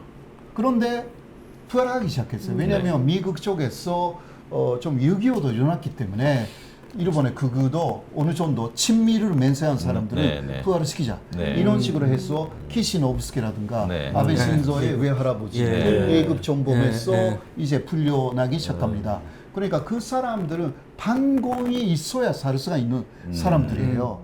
그런데 반공이라는 게 없어질 우려가 있는 그 남북 간이 이게 하나가 된다면 사실 그 일본 쪽에서의 태북강 이런 부분이 사라지는 거잖아요. 그렇습니다. 그렇죠. 예. 그렇죠. 명분이 그러니까, 예. 없어지는 거지. 그러니까 예. 남한에는 일본 극우가 예, 볼 예. 때는 항상 북한하고 대립하는 정권이 있으면 이게 예. 계속 이게 하나 그 뭐라 그럴까 합동 그렇죠. 그 계획으로 그렇죠. 그 작정 그렇죠. 이게 할 수가 있는 거예요. 그러니까 뉴라이트를 지원하자. 지금 그 일본 같은 경우는 절호의 기회를 잡은 네. 거지 않습니까? 네.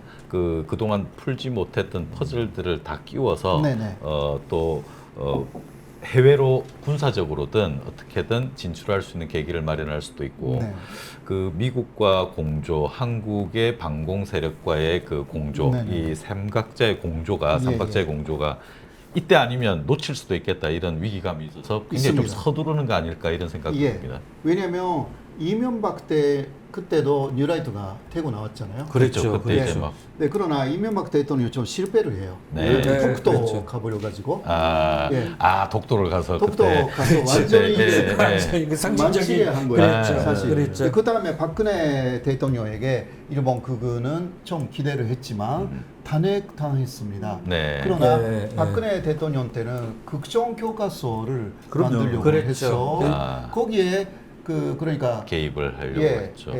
뉴라이트 인사들이 많이 개입했습니다. 그랬죠. 그렇지 그랬죠. 않습니까? 그래서 그때 명단들이 그때 그랬죠. 그 이제 네, 기록이 네. 돼 있죠. 교과서 갖고 우리는 그 당시에 이제 장난질 치려고 그랬다. 이 학생들 배우는 교과서를 갖고 네. 그 역사 네네. 뉴라이트 학자들이 참여해 갖고 이제 역사를 왜곡하려고 그랬지. 그러니까 국사책을. 통역절이라는 이야기는 그때부터 그랬죠. 본격적으로 나오기 그랬죠. 시작했는데 네. 일단 박근혜 정권도 탄핵당해가지고 실패했습니다. 실패. 그랬죠. 예. 네. 그런데 그 문재인이 됐을 때는 극우가 문재인은 정말 중국의 스파이다 이런 식으로 그 정도까지. 계속 했어요. 정말 다루기 힘든. 예. 예. 그러니까 문재인이 성공해버리면 이거 남북이 또 네. 그렇죠, 네, 그렇죠. 네, 네. 그리고 그러면 절대 이제- 안 되는 거예요. 예, 절대 안 그러니까 처음부터 문재인 대통령에 대해서는 아주 그 나쁜 이야기만 했어요. 그렇죠. 일본에서. 예. 그렇죠. 예. 그렇게 해서 가까스로 이제 윤석열 정권이 됐어요. 네. 가까스로. 네. 네. 그러나 지금도 앞으로는 어떻게 될지 몰라요. 어떤 선물을 줬을 것 같습니까? 저는 그게 참 궁금합니다. 일본에서는 한국의 그 뉴라이트 세력이 예. 어떤 그 뿌리를 잘 내리고 리드를 해 나가면 일본 입장에서는 우리는 이런 것들을 선사하고 할 수 있겠다 하는 그런 좀 뭔가 이렇게 내세운 게 있지 않았을까요? 예, 그러니까 이번에 왔을 때도 네. 일단 그 일본 쪽에서는 그 다음 총리가 되는 사람에게 기시다는 내가 한일 관계를 개선했다라는 네. 것을 강조하기 위해서 왔다고 그래. 일본에서 계속 네, 그렇게 네, 말합니다. 네, 네. 네, 자 그러면 우리가 얻는 게 뭐냐 네. 한국에서 네. 그런 이야기가 되지 않습니까?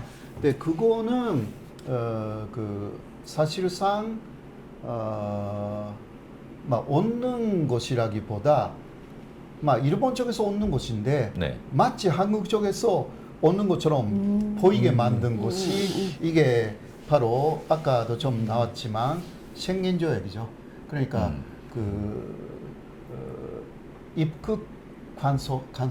입국 아, 간소. 이거 그거 가지고 노비자는 아니고 그냥 입국 간소화인데 네, 네. 지금도 그런데- 아직 뭐 좋아지지 않았어요? 노비자인데. 네. 그런데 이제 간소할 것가 더 있나요? 그러니까 네. 중국- 이걸로 생색내게 하려고 그러는 거야. 이것을 중국 좀 더 비자가 있는데. 제가 설명해 드리면 네. 그것을 먼저 제안한 사람은 기시다였다고 합니다. 아, 예. 그러면 일본 쪽에서 제안한다고 하면 뭔가 손해가 있다고 네. 저는 그렇게 생각합니다. 그렇죠. 그렇죠. 이들이 그냥 내줄 일은 없고 네. 공짜는 없으니까. 그렇게 되면 사실 막 일본이 원하는 것은 일본 사람들이 이쪽에 많이 입국할 수 있다. 네. 이것을 노리는 거거든요. 네. 근데 그것은 일본 사람 중에서도 군사 관계자 네. 이쪽에 많이 보내고 싶어. 그럼 오히려 우리 입장에서는 네. 지금 굉장히 그렇죠. 안 조심하죠. 안 예. 좋은 굉장히 안 좋은 거예요. 왜냐하면 그렇죠. 자위대가 자위대, 이쪽에 예. 산육할 수가 없기 때문에. 네. 그러나 예를 들면 아까도 말씀드렸듯이 한반도 유사시 이상으로 일본이 보는 것은 대만 유사시입니다. 네. 사실 아. 그때 특히 미국은요. 네. 미국은 일본도 많이 도와줘야 한다고 그래요. 아, 예. 그런데 예. 한국금밖에 사실 대만으로 갈 수가 없잖아요. 그렇죠. 예. 일본으로 갈 수가 없지. 예. 그렇죠. 그러니까 자위대는. 어떤 사전적인 준비는 이쪽에 사복 자위대원들을 많이 보내고 사실 이거는 제 네, 네. 상상 네, 부분이 네, 있어요. 네. 왜냐하면 6.25 때도요. 네. 일본 군인들이 많이 참여했습니다. 사실. 네. 우리나라에. 네. 예, 유엔군의 네. 옷을 입고요. 네, 그렇죠. 네. 그렇게 해서 군수 지원 뭐 이런 예. 쪽뭐 정보 뭐 이런. 네, 그렇죠. 싸우러 오구나 이거는. 기뢰 재고 작전이라든가 맞습니다. 맹아도가 인천 네. 산육 작전 할 때 기뢰 재고 하잖아요. 네. 이거 일본 군인들이 많이 했습니다. 네네. 이러한 식으로 옷을 그러니까 한국군의 옷을 입고 네, 네. 말하자면 네. 그냥 도와주는 거예요. 한국으로. 그렇게 해야 네. 미국이 일본도 잘하고 있다. 예. 그렇게 해서 오히려 일본 한국군만 그렇게 중국하고 싸우게 하는 것은 좀 위험하다. 미국에서 볼 때 그렇게 싸울까? 그런 것도 있잖아요. 네. 그렇죠. 야, 미국은 참 우리나라를 어떤 식으로 보고 있는지 참 궁금합니다. 왜냐하면 보는 거죠. 중국하고 뭘 러시아를 어떻게 이제 해야 보는 되는데 거지. 지리상 멀잖아. 네. 그럼 뭐 우리만큼 좋은 기지가 어디 있어? 그러니까. 그러니까 거기가 사실은 없는 거죠. 지금 대통령이 좀 네. 대가 센 대통령이 좀 나와서 네. 지금 일반 또 일부 시민들은 평택 주한미군 기지 네. 그게 과연 우리를 위해서만 존재하느냐 당신들 대중국 기지 아니냐 그런데 트럼프 대통령 시절에 자꾸 그 비용 군사 비용 주둔비 늘리려고 하니까 그럼 가라 차라리 그럼 평택 빼라 그렇게 강하게 한번 우리도 나가보자 그러면 미국이 어떻게 반응 나오는지 근데 교수님. 아쉬운 건 오히려 미국일 것이다 이렇게 주장하는 사람들도 있어요. 우리나라는 이 정권이 바뀌면 네네. 많이 바뀌죠. 기조가 바뀌어요. 한일 기조가 확 바뀔 네네. 수 있어요. 근데 네. 기자 총리 오늘 이런 얘기를 했어요. 어떤 총리가 되든 안 바뀐다 우리는. 일본은 일본은 그게 그러니까 뭐 어떤 자신감에서 나오는 얘기예요? 이게? 일본은 기본적으로 자민당에서 총리가 예, 나오는 구조가 그렇지. 아직 안 바뀌기 때문에 1955년 이후 3년만 빼놓고 다 자민당. 그렇죠. 네네. 자민당 안에서 그래도 어떤 파벌이나 케파에서 다른 사람이 나오기 때문에 뭔가 정권이 교체된 것처럼 보이지만 네. 사실 기존은 그 자민당 그렇습니다. 그러니까 기본적인 그 내용은 자민당 안에서 여러 가지가 있지만 네. 바뀌지 않는다는 거죠. 아, 그래요? 기존은 그대로 유지되는 그대로. 거지. 그럼 다음 총리도 자민당이네요, 그러면. 당연하지. 예, 그러니까 다음은 뭐 그 지금 고이즈미 신지로라는 사람이 그래. 가장 예, 우세하다고 하지만 그 사람이 총리가 되어도 기존은 바뀌지 않습니다. 그리고 예, 기시다는 이번에 한국에 오면서 새로운 총리가 되는 뭐 누가 될지 모르지만 그런 사람들에게 메시지를 보내고 있는 것입니다. 네. 한일 관계는 앞으로도 페이프에서 네. 내가 내가 관리하겠다. 관리할 예, 그 원로가 되기 위해서 이쪽에 오는 것입니다. 네, 네. 그래서 원로가 되기 위해서 먼저 잘못하면 그 다음 자민당 전제 선거에서 도로질 의료가 있었기 때문에 아, 나가지 않고 그냥 먼저 사퇴한 사퇴한 거죠. 네. 그래야만이 자신의 영향력을 쭉 행사할 수가 있으니까. 근데 그렇게 원로로 지내고 싶었는데 만일에 정권이 바뀌어가지고 아주 이게 강성기조에 반일 정권이 들어섰다 했을 때는 원로 역할을 제대로 할 수가 없겠네요. 그 생겐조약 같은 네. 것을 그 이전에 한일 간에서 매절을 완벽하게 만들어 버리자. 그게 내년에 그렇게 만들어지지 않을까 하는 네, 그런 네, 네, 네. 예상이 그러니까 들죠. 이번에 확실하게 그 만들겠다라고 선언했고 내년 그 한일 수교 60주년을 네. 계기로 해서 뭔가 뭐 박수치는 일로 보장하면서 네. 그 한일 간宣言 조약을 맺고 그러면 그 다음 정권이 들어서기 이전에 네. 구조적으로 이게 일본인이 한국인이 자유롭게 왔다 갔다 할 수 있는 네. 이것을 만들고 우리는 그냥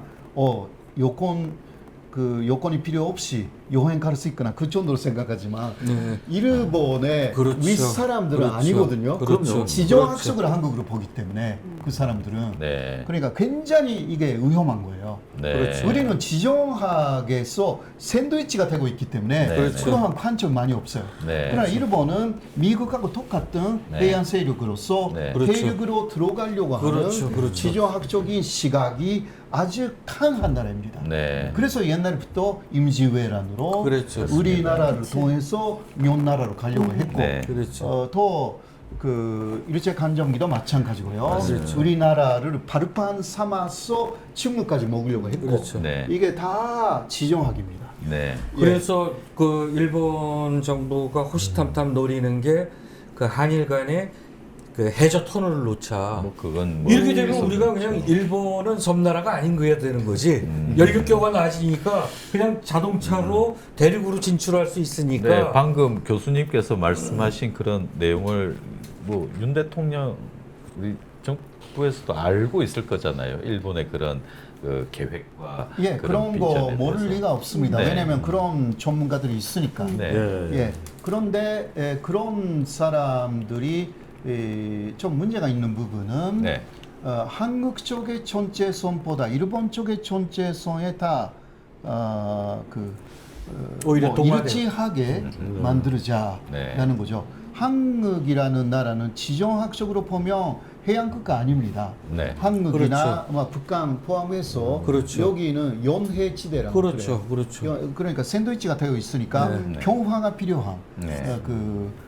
데가 여기인데 그 미국이나 일본은 해안 세력으로서 대륙으로 들어가야 많이 뭐 힘을 팽창시킬 수가 있는 네. 전혀 다른 성격이에요. 네, 네. 그런데 그러한 전혀 다른 성격인데 이게 일본이 더 낫다 해서 우리 존재성을 완전히 무시해서 일본 쪽에 맞춘다. 이게 현재 정권이 그거 하고 있는 거거든요. 근데 저는 그러면 네. 한 가지 좀 뭐 자꾸 의문이 드는 게 네. 뭐 뉴라이트들이나 윤석열 대통령을 둘러싸고 있는 그들 세력들 뭐 그들이 과연 그들이 진정으로 원하고 있는 이익이 뭔가 그들에게는 이게 결국은 역사적으로 반민족적이고 반역사적인 행위잖아요. 나중에 훗날 만약에 역사가 평가한다라면. 그런데 대통령은 모른다 쳐요. 차라리 정말 대통령은 뭐 본인 입으로도 나는 뉴라이트 모른다. 김영석이도 모른다라고 하니까 차라리 몰랐으면 좋겠다. 그런데 결국은 주변의 참모들로 인해서 나라의 정책이 지금 바뀌는 거 아니겠습니까? 이 중대차한 이 외교적인 문제를. 그러면 윤석열 대통령을 둘러싸고 있는 이들이 진정으로 원하는 건 무엇이냐? 뭐 그래서 이런 거죠. 결국은 이것은 물론 추측의 범위 그렇죠. 안에 아직 있지만 그래도 일단 반공 친미 네. 그리고 친일라는 그 기조를 볼 때 먼저 북한이나 중국은 그대로 있다 하더라도 한국 내에는 완전히 반공의 기지로 해야 된다. 그러니까 반공의 기지로 하기 위해서는 역사도 역시 홍범도 장군이라든가 네. 이런 부정. 분을 완전히 그 가치를 그렇죠. 깎아내려야 그렇죠. 되고 그 진일파였다 하더라도 그냥 반공으로 성공한 백선엽 장군, 선엽 이런 장군이라든가 이런 예. 분들의 가치를 높여야 예. 되고 그리고 이스만 대통령도 완전히 그 반공의 아버지로서 네. 그렇죠. 그 완전히 추대를 예, 해야 되고 예. 그렇게 하면 자 그 반대는 뭐냐? 공산 전체주의 세력을 네. 몰아내야 되는 거죠. 네. 그래야만이 그 영원한 그 집권이 가능해요. 그렇습니다. 예. 그렇죠. 예. 뭐 네, 과거 그 군사 네. 정권들도 반공을 무기로 해서 네네네. 장기 집권을 그거밖에 없었으니까 자기네들이 그 내세울 수 있는 정책이란 게 반공 이데올로기로 국민들을 철저하게 세뇌시킨 다음에 네. 자기네들의 정권 연장 맞아요. 수단으로 삼았는데 그렇죠. 이게 지금 거의 뭐 한 세기가 지났는데도 아직도 그걸 쓰니까 그래서 교수님, 뭐 이상한 이야기가 나오는 거죠. 말씀하세요. 네. 교수님 말씀 듣고 있다 보니까 아까 부러운 게 한 가지가 있고 또 하나 궁금하실 것 같은 게 하나 있는데 먼저 말씀드리면 아까 말씀하시는데 우리나라라고 얘기했잖아요. 그게 네. 한국을 말씀하신 그렇죠, 거잖아요. 일반 사람일 경우에는 일본인일 텐데 왜 일본을 생각할 수 있을 것 같아서 그렇죠. 먼저 우리 교수님이 귀화하셨다고 네. 제가 얘기를 들었어요. 예, 맞습니다. 예, 예. 그래서 제가 그러니까 그 부분을 짚고 넘어가야 아, 듣는 분은 일본으로 그렇죠. 우리나라를 들 수 아시는 있으니까. 국적 대한민국 그렇죠. 국적 대한민국. 모르시는 분이 간혹 또 있을 수 있으니까. 있어요. 왜냐하면 네. 성함을 이제 호상가 유지. 네, 다 듣고 있다가 네. 우리나라 그러면 일본 이렇게구나 이렇게. 근데 그거 오래 가능성이 그렇죠, 있습니다. 그렇죠. 예. 그리고 한 가지는 부러운 게 뭐냐면 일본의 정치적인 거는 우리나라보다 좀 낫다는 생각이 드는 거야. 갑자기. 왜? 그게 뭐냐면 아까 말씀하신 정권을 잡잖아요. 그러면 후대에 와서 바뀌지 않아. 우리나라는 그냥 대통령이 바뀌면 아예 다 바뀌잖아. 뭐가 뒤집듯이 그냥 바뀌는데 일본의 정치는 보면은 기존에 아까 말씀하신 당이 그대로 유지를 했기 때문에 쭉 간다는 그런 거는 오히려 나쁘다고 할 수는 없지만 또 좋다고 하는 건 아니지만 그래도 확 바뀌는 우리나라보다는 좀 낫지 않았나? 라는 생각을. 그러니까 저는 예. 정치를 잘 몰라서. 네네. 교수님, 제가 궁금한 게 하나 있는데요. 우리나라 친일파들, 뉴라이트들도 독도 문제는 잘 얘기 안 하거든요. 그거는. 네네. 근데 최근 들어서는 그런 얘기를 부쩍 많이 해요. 예. 독도 네, 갖고 그 사람들의 기본적인 주장은 독도 협정 때문에 올려놓더라고요. 독도가 일본 영토라고 하면 큰 문제가 되니까. 그렇죠. 예, 그래서 이렇게 말합니다. 독도가 한국 영토라는 증거가 없다. 이렇게 증거가 없다. 말하고 있습니다. 일본에서. 아니 우리나라에서요? 예. 그러니까 지금 요즘 그게 논란이 되고 한일 있잖아요. 전적주의라는 책 속에서 예. 그러니까요. 이영훈 이영훈 씨가 씨가. 쓴 내용은 거기에 다 그거 보면 독도는 일본 영토라는 결론이에요. 그러나 그 말을 안 합니다. 안 하지. 안 하고 이만큼 독도가 한국 영토라는 증거가 없다. 이렇게 말하고 있어요. 네. 그런데 그것도 이상한 것은요. 그분들이 그 최고의 대통령으로 추대하고 있는 이스만 대통령 톡톡 지켰어요. 그랬죠. 예, 이스만 평화선으로. 맞습니다. 네, 너무 모순적인 거예요. 예, 네. 예, 모순적입니다. 박정희 대통령도 독도 지켰고 그러니까 아니 전두환도 독도를 안 그랬고, 지켰던 예. 사람이 없어요. 아니 저 MB 때는 최근에 이렇게 나오는 MB도 지쳤어. 예, 일년에 가버렸잖아. 교수님이 독도를 너무 사랑하시니까 MB가 감동해가지고 독도 지키러 갔네요. 저희가 어떻게 대처해야 되는 거예요? 독도를 그런 식으로 얘기하면 대처를 어떻게 해야 되는 겁니까?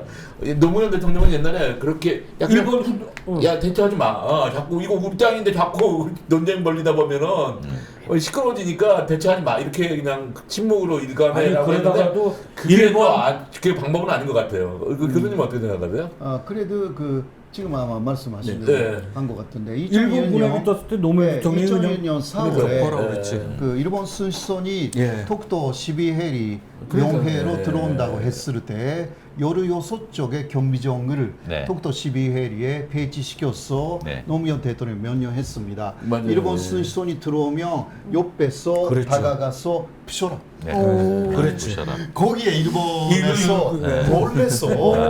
그때는 사실 그 맞습니다. 한 번에 전쟁을 치러가지고 이긴 거거든요. 그렇죠. 한국이. 그래서 그 이후 독도에 대해서는 어떤 말도 사실 안 했어요, 일본이. 네. 그런데 이번에 이쪽에서 뭔가 독도 저희 약간 모습을 자꾸 보니까 된 것 같아요. 예. 내주는 것처럼 뭔가 하잖아요. 거기다가 작년에 독도의 순시선이 독도 앞바다까지 왔는데 우리가 대응을 안 했다. 어머. 그러면 그거는 우리가 진 거야 나중에 그러니까 국제 문제가 노무현 정권이면 전말의 대응을 그렇죠. 잘했을 애워싸고 거예요. 했지. 네, 네. 야, 오늘 그 교수님 모시고 여러 이야기를 지금 너무 짧은 시간인데 이 이야기를 많은 이야기를 나눴습니다. 예, 40분이 지났습니다. 금방 지나갔네. 예, 그 다음번에 모실 때는 이번에 오늘 너무 뜻깊은 날이라 가지고 뜻깊은 날 이렇게 전파사 찾아주셔서 감사드리고 다음번에 또 한 번 그 감동적인 이야기를 가지고 오늘 이 이야기 가지고 좀 더 이야기를 하고 싶었는데 네, 다른 이야기. 훈훈한 이야기들이 많습니다. 오늘은 스트레스 받는 일이기도 하고 너무 걱정스러운 이야기들을 많이 할 수밖에 오늘 또 없었는데 교수님이 보니까 네. 오전부터 오늘 네. 하루 종일 아마 방송 네. 바쁘셨을 거야. 제가 엑기스 시간에 만나면서 저희들한테 이렇게 시간을 주셔서 이 연애를 잊지 않도록 하겠습니다. 감사합니다. 감사합니다. 예. 저는 개인적으로 5년 전에 네. 타 매체에 있을 때 네. 교수님 인터뷰를 했었는데 그때 당시는 이제 세종대 찾아가고 그러셨구나. 보니까 5년 만에 지금 다시 또 이렇게 뵙는 것 같아요. 알겠습니다. 그래서 그러면 저희는 다음 코너로 또 들어가도록 하겠습니다. 네. 예. 그리고 다음 코너는 자, 교수님 수고하셨습니다. 네, 교수님 수고하셨습니다. 네. 마이크 띄워줘. 자, 다음 코너 진행하도록 하겠습니다. 어우 시간이 금방 갔네. 네, 시간이 너무 빨리 가버렸습니다. 지금 얼마 안 남았는데요. 20분이 좀 덜 남았습니다. 지금 그 어제 아침에 예, 정치권에서 갑작스럽게 이제 뭐 소동이 벌어졌습니다. 진실 게임 공방처럼 번져가고 있는데요. 토마토 뉴스죠. 어제 아침 일찍 기사 한 꼭지가 올라왔습니다. 이제 뭐 다 퍼져가지고 김영선 전 의원 김영선 전 의원과 김건희 여사의 텔레그램 문자 네, 그렇죠. 문자 내용이 이게 이제 어떻게 됐냐 일파만파 퍼지면서 지금은 이 텔레그램의 그 내용이 실제 하느냐 아니냐 뭐 이런 이야기까지 이제 퍼져버렸습니다.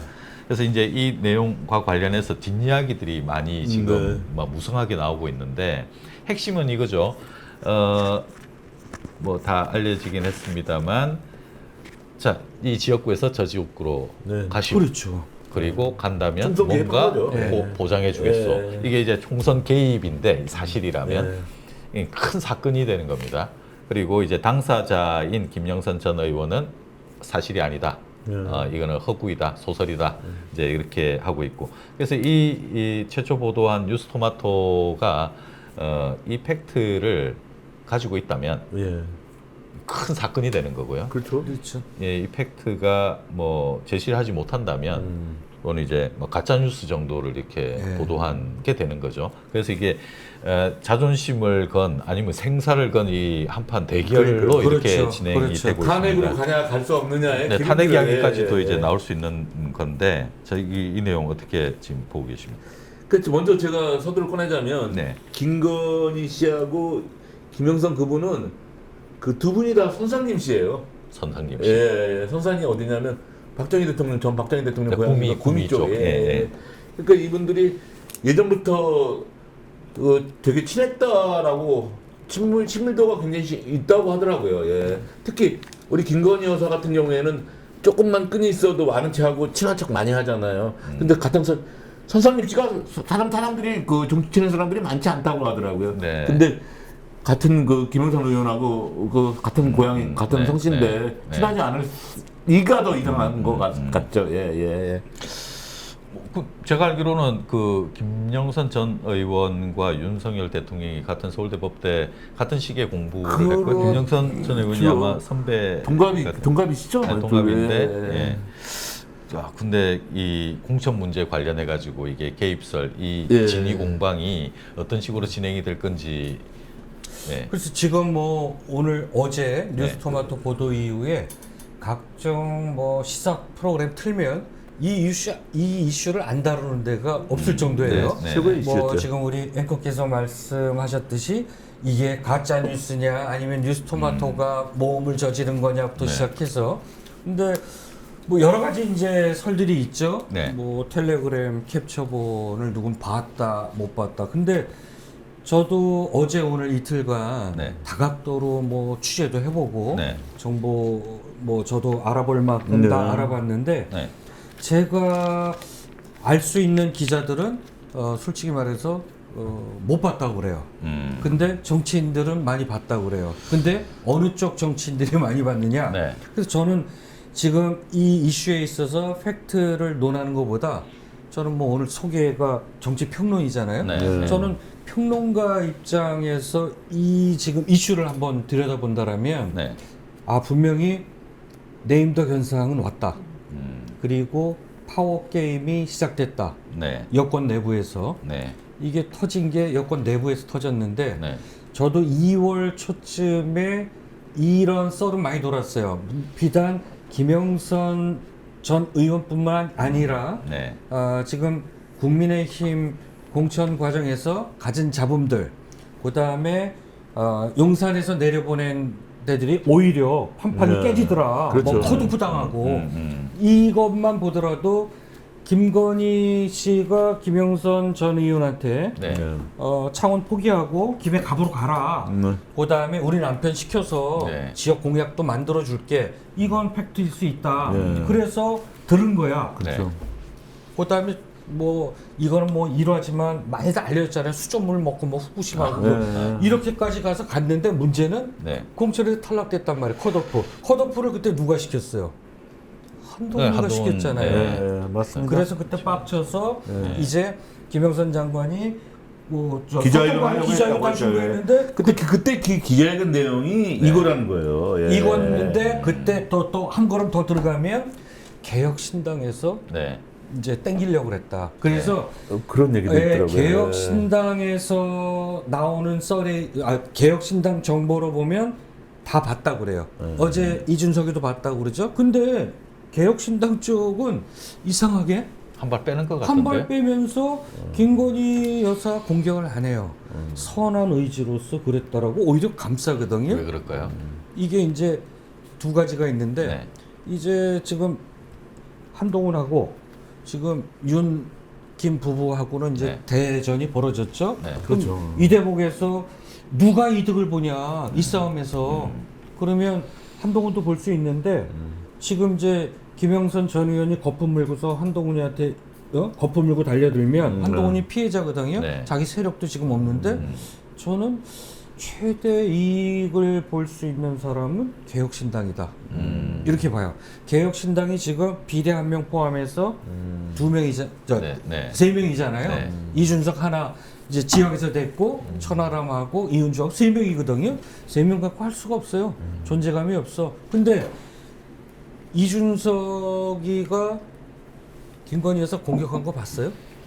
여러 번 공격했죠. 요즘. 네. 요즘 뭐 어떤 공격이 아니, 그러니까 비판을 안 해. 그래서 네. 이 싸움은 분명히 여권 내부의 권력 장탄전은 벌어졌다. 그런데 이 싸움에서 최대 이익을 볼 수 있는 정치 세력은 개혁신당이다. 이렇게 보여지거든요. 이게 그 텔레그램이 있다고 의심할 수 있게 자꾸 생각되는 게 뭐냐면 네. 청와대에서 발표를 했잖아요. 대통령실에서. 그러면 아니다. 사실 이건 전혀 있을 수 없는 얘기다라고 딱 잘라서 얘기를 해야 되는데 네. 컷오프 당했잖아요. 이렇게 얘기를 했단 말이에요. 네. 그 얘기는 좀 가능성을 남겨놓은 거죠. 네, 예. 네. 그런데 뉴스토마토가 어쨌든 뭐 심사 사원을 걸고 달라고 그러니까 거 제가 아니에요? 뉴스토마토 기자들하고 네. 통화를 해봤는데 뭐 고위 간부들하고 통화했는데 네. 잠깐만요. 네. 고위 간부 통화했는데 뭐 어떻게 되는 거야? 사실이야? 아니면 그 제일 중요한 건 그 텔레그램 그거 갖고 있느냐 안 갖고 그렇죠. 있는 거잖아요. 그게 핵심이죠. 갖고 있는 거야. 그러니까 네. 그쪽에서 이렇게 얘기하더라고요. 권력이 완투인데 완투를 네. 공격하는데 네. 그런 거 없이 공격할 수가 있겠냐라고 얘기를 하더라고요. 그러니까 예. 기본이죠. 예. 이제 그걸 확보하고 이런 단독 기사를 내보낸 그 당연히 기본인데. 그렇죠. 예. 근데 이게 당사자 김영선 전 의원은 이제 뭐 부인했단 말이죠. 통화하셨다며요. 김영선 의원하고. 예. 네. 근데 이분의 그 이분이 부인을 하면서 네. 그냥 이제 부인하는 게 있고 예. 분위기상 완전히 뭐 진짜 이거 아니다라고 하는 그 이제 느낌이 있잖아요. 극한 부정은 그래서 일단 지금 뭐 이제 어제 저녁에 이제 식사 시간 때쯤에 통화를 했는데 그냥 이건 그 뉴스토마토가 설레발 치는 거다. 없는 거 설레발 쳐봤자 그 먼지밖에 안 날린다. 계속 그렇게 해봤자. 그래서 만일에 이게 텔레그램 이 파일이 나오면 어떡하냐. 나오면 없는 게 왜 나오냐. 없는 거 너무 이제 확고하게 이야기하는 거 이거 완전히 아니다. 완전히 소설이고 헛다리 짚었다라고 확신에 차서 이야기하는 걸 보니 예. 이 이야기는 그렇게 되면 그 대통령실 김건희 여사를 이제 커버하는 쪽이 돼 있는 겁니다. 그렇죠. 예. 그 전에 아까 선배 말씀대로 이게 기자회견까지 하려고 막 그 네. 배신감을 가지고 있었다가 뭔가 계기가 있어서 이제 확 돌아선 거죠. 그렇죠. 선상김치 다시 뭉친 거죠. 그러다가 이제 두 가지 아니겠어요? 이제 둘 중에 하나인데 늘 정치권에서 네. 검찰 캐비닛 아니면 자리 하나잖아요. 그렇죠. 그러면 예. 지금 김영선 전 의원 입장에서는 이제 뭐 5선은 지냈다고 했지만 그렇죠. 이제 뭐 할 예. 거야? 그러면 큰 자리 하나 약속 받았으면 네. 아유 굳고 이건 자기 선에서 방어를 해야지. 다 된 밥에 왜 얘네들이 이렇게 뭘 뿌리고 있어? 이거 뭐 무슨 소리야? 이 정권이 계속되면 다음 지방선거 때도 그렇죠. 자리가 그렇죠. 가능할까요? 그렇죠. 아니 뭐 경남지사직 뭐 뚝 던져줄게. 가만히 있어라고 하는데 나는 김 전 의원이 나는 정치적 감각은 좀 무디신 것 같다. 뭐 그래요? 통화하시면 그렇게 네. 이미 전해드릴까요? 이미 이거는 다 까진 건데 네. 본인만 저렇게 무슨 자리를 받으셨는지 이거 뭐 상상에 일단은 제가 볼 때 이게 끌면 끌수록 불리할 거예요. 네. 김영선 의원한테. 예. 그렇지. 예. 뉴스토마토가 언제쯤 이 후속 기사, 그러니까 팩트를 이제 깐 후속 기사가 이제 언제 나올 것이냐 이게 진짜 저는 이제 다음 관건이에요. 주 초는 좀 나오지 않겠느냐. 저도 아니, 뭐 그렇죠. 다들 우리 예, 저도 예? 다들 다 해봐서 알잖아요. 그거 우리가 모르겠으니까. 단독을 낼 때 저는 분석 안 갖고서 예. 단독 내는 신문사가 어디 있어? 저는 한 김장 안 그래요? 수요일이나 목요일쯤. 그래요? 나는 주초쯤. 아니 뉴스토마토 간부들이 그러더라고요. 완투를 건드리는데 아무것도 없이 그냥 빈정 싸겠냐 저는 이러는데요. 근데 우려되는 거는 네. 자, 뭐 실제로 제가 또 이렇게 개혁신당 쪽에 예, 전화 통화를 했더니 봤대요 텔레그램 그리고 예. 자기네들 다 갖고 있는데 네. 문제는 그럼 이제는 수사의 영역인데 이 정권 들어서 아까 초기에 그랬죠. 예. 아니 어떻게 이 정권은 김건희 앞에만 서면 그러니까. 약해져. 그러니까 자꾸 특검하자라고 하는데 국민들은 또 이제 특검 피로증이 걸렸어. 그럼요. 또 특검이야. 참 이게 결국은 저건 수사의 영역이에요. 근데 지금 현재 지금 검찰총장 아까 우리가 사진으로 봤던 심우정 총장 체제 하에서 과연 이게 제대로 수사가 되겠어요? 저도 그게 의문이에요. 아니, 예. 안 된다. 아니 텔레그램이 만약 나온다고 해도 또 조작이네. 조작이네. 그렇지.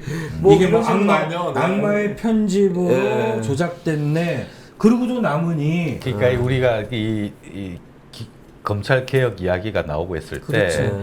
그때까지만 하더라도 검찰들이 기소권을 가졌을 때 벌어질 상황들에 대해서 아주 구체적인 상황들에서 다 알지를 못했던 것 같아요. 맞아요. 그때만 하더라도. 근데 이게 지금 어떤 상황이 되더라도 기소권을 가진 검찰이 모든 키를 다 잡은 거거든요. 그렇죠. 예, 다 잡은 거잖아요. 지금 문제는 이 건은 정말 핵폭탄급 아닙니까? 그렇죠. 예를 들어서 예전에 문재인 대통령 보인 김정숙 여사가 뭐 공천에 뭐 지역구 이쪽 와 이거 아마 문재인 대통령 좀 바로 탄핵됐을 거야. 박근혜가 탄핵되는 이유 중에 하나가 이거였어요. 예. 네. 그렇죠. 예. 실형 2년을 받았죠. 예, 예. 그렇죠. 공천 개입, 그렇죠. 총선 개입이죠. 총선 개입. 그러니까 오죽하면 아니 최순실도 이런 짓은 안 했다라고 하는 거 아닙니까? 아니 이거 있을 수 있는 일이 아니잖아요. 그럼요. 그냥 정당 박근혜 대통령이 좀 최악인 줄 알았더니 그것도 아니더라고요. 근데 너무 궁금한 점은 진짜 이건 정말 궁금해요. 이게 증거로 남을 수 있는 텔레그램으로 문자로 예. 이걸 한두 명이 아니다라고 하는데 예. 이게 여기저기에 심지어는 이 문자를 여사로부터 문자를 받지 못하면 이 좀 거리가 있는 정도다. 그러니까 한두 명이 아니라고 하는데 얼마나 큰 자신감이겠습니까? 그렇죠. 그렇게라도 해서라도 이 네 사람을 뭐 신겠다 이런 의도가 아니었을까 뭐 이런 지금 추측을 해볼 수 있는데 김건희 여사는 지금 못할 게 없잖아요. 뭐 맘만 먹으면 다 되잖아요. 네. 그거는 이제 검찰의 비호하에 이러는데 그러면 이제 아까 얘기했듯이 이게 자꾸 탄핵 마일리지는 지금 쌓여져 가고 있다. 이게 네. 언제 뭐 하나 터지느냐인데 뭐 제가 컨택했던 뭐 알아봤던 네. 그러면 음성 녹취도 뭐 몇몇 군데서 갖고 그래요? 있다고 그래요. 그러면 이거 우리가 우려됐듯이 텔레그램 메시지 네. 이거 오픈돼봐야 이거 뭐 악마의 편집이다 조작됐다라고 하면 그렇게 하기가 쉽죠. 아니 그거 선수들이잖아. 대신 기소 안할 수가 대신 있고, 예. 음성은 예. 이거는 폭발력이 크거든. 그럼요. 네.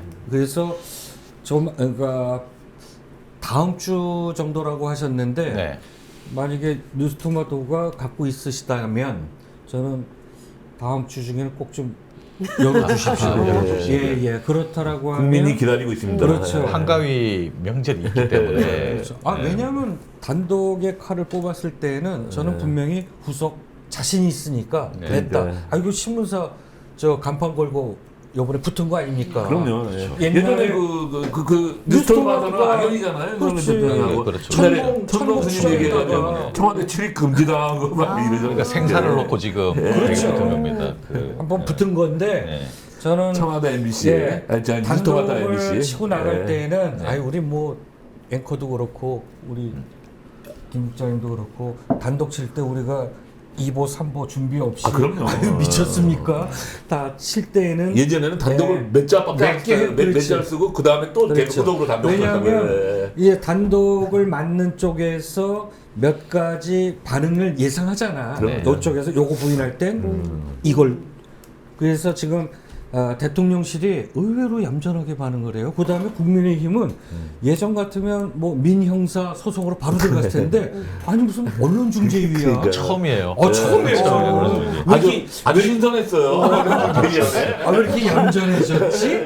그러니까 이거는 맞긴 맞다. 그래서 음성까지면 이거는 종전의 그 다른 논란하고 좀 다르다. 이거는 정치 공천에 개입했잖아요. 아마 탄핵, 이제 탄핵. 중재위로 만일에 가게 된다면 네. 언론 중재위 생기고 처음으로 이제 뉴스에 나올 거예요. 9시 뉴스에 중재위가 무슨 결정을 했는지 아마 정말 죄송한 얘기인데 언론중재위에서 할까 안 받아요. 아니 뭐 나도 이거 부담스러워도 맞겠어요. 자, 뭐 저도 법정가라, 법정가라. 원주인 여러 번 갔지만 네. 아니, 거기서 뭘 할 거야? 부담스럽게 뭐라고 하기가 그렇잖아요. 아, 난 뉴스토마토가 너무 웃고 있을 것 같아요. 이거 왜 원주인으로 가지? 뭐 가도 재밌죠. 그 뉴스감이니까. 그러니까. 예, 그 자체가 뉴스감이니까. 시간이 어느덧 58분 이제 돼가고요. 오늘 마무리는 해야 될 텐데 아까 오늘은 우리 귀한 교수님도 오셨습니다만 이제 저 편지가 좀 많이 남습니다. 네. 예, 남습니다. 이 편지를 보려면 우리 편지 쓰신 분이 예. 이 내용을 보려면 어떤 상황이 벌어져야 됩니까? 우리 전파사가 빨리빨리 알려져야 그렇죠. 되는 거 아니? 그분이 이거를 보려면 구독자가 일단 네. 많아야 이분도 홀로 이렇게 보지 않을까 싶은데 일본에서는 우리 거 볼 수 있잖아요. 볼 수 있죠. 그렇죠. 유튜브니까. 유튜브에 뭐. 네. 그러니까 네. 그 대학생의 친구가 한국에 있는 친구가 얘기해 주면 돼. 혹시 한국에 우리 걸 있는 봐서 네. 그러면 성동구에 근데 죄송한데 그 친구는 이제 보호를 해줘야 돼. 난 그랬으면 좋겠어. 살짝 아까 보호를 꼭 해줘야 돼. 우리가 그래서 요거는 고맙잖아. 후속 조치로 네. 저희가 정의기억연대 네. 그쪽 통해서 그쪽이 아마 이용수 할머니하고 네, 이렇게 네. 컨택이 되는 것 같아요. 예, 그래서 그렇죠. 그쪽에 연락을 해서 이용수 할머니한테 저희가 이걸 전달하면서 네. 그때 한번 또 화제가 소식도 되면 좀 네. 전해주세요. 예, 그러면 아마 요 편지의 주인공이 그 그때 또 복사본을 한번- 기시다 총리한테도 좀 전해주시고. 그러고 싶어요. 네. 예, 예. 온 김에 선물도 드리고 지금 싶어요, 선물. 내일 가잖아요. 그러니까 누가 괜히 전달하지? 전달했다 찾을까봐 걱정돼. 대학생 찾을까봐. 주지 마. 일본에서? 주지 마. 수색 지시. 할 것 같아. 하지 마. 진짜 저 내용이 꼭 좀 전달이 예, 되고 맞습니다. 있으면 좋겠습니다. 그러네. 진짜. 예. 자, 그러면 이제 마쳐야 될 시간입니다. 9시 59분이고요. 오늘 정말 고생 많으셨는데 아까 막 허겁지겁원이라고 초반에 땀을 너무 많이 흘려가지고 그리고 이거는 한번 소개해드리고 싶은 우리 이런 컵도 있습니다. 제일 전파사 이거 파는 겁니까? 아닙니다. 그래요? 아직 우리 구독자 수가 많지 않기 저 때문에 마지막으로 물건을 팔 수는 없습니다. 저 시청자들한테 드릴 말씀 하나 있는데 네. 국민 여러분 이 정권 멀지 않았습니다. 좀 더 힘내십시오. 예. 알겠습니다. 저도 감사합니다. 예, 저도 언론인으로서 계속 남아 있으려면 네. 이 정권이 이제 빨리 물러가야 저도 맘대로 글도 쓰고 요즘 뭐 메일 쓰는데 부르지는 않아요. 다행히. 여기까지 하겠습니다. 예. 마치겠습니다. 예, 몰아서 잡아가려고 그래요. 감사합니다. 네. 수고하셨습니다. 수고하셨습니다. 네. 예. 정신 없나 봐요. 우리 하나 못했어.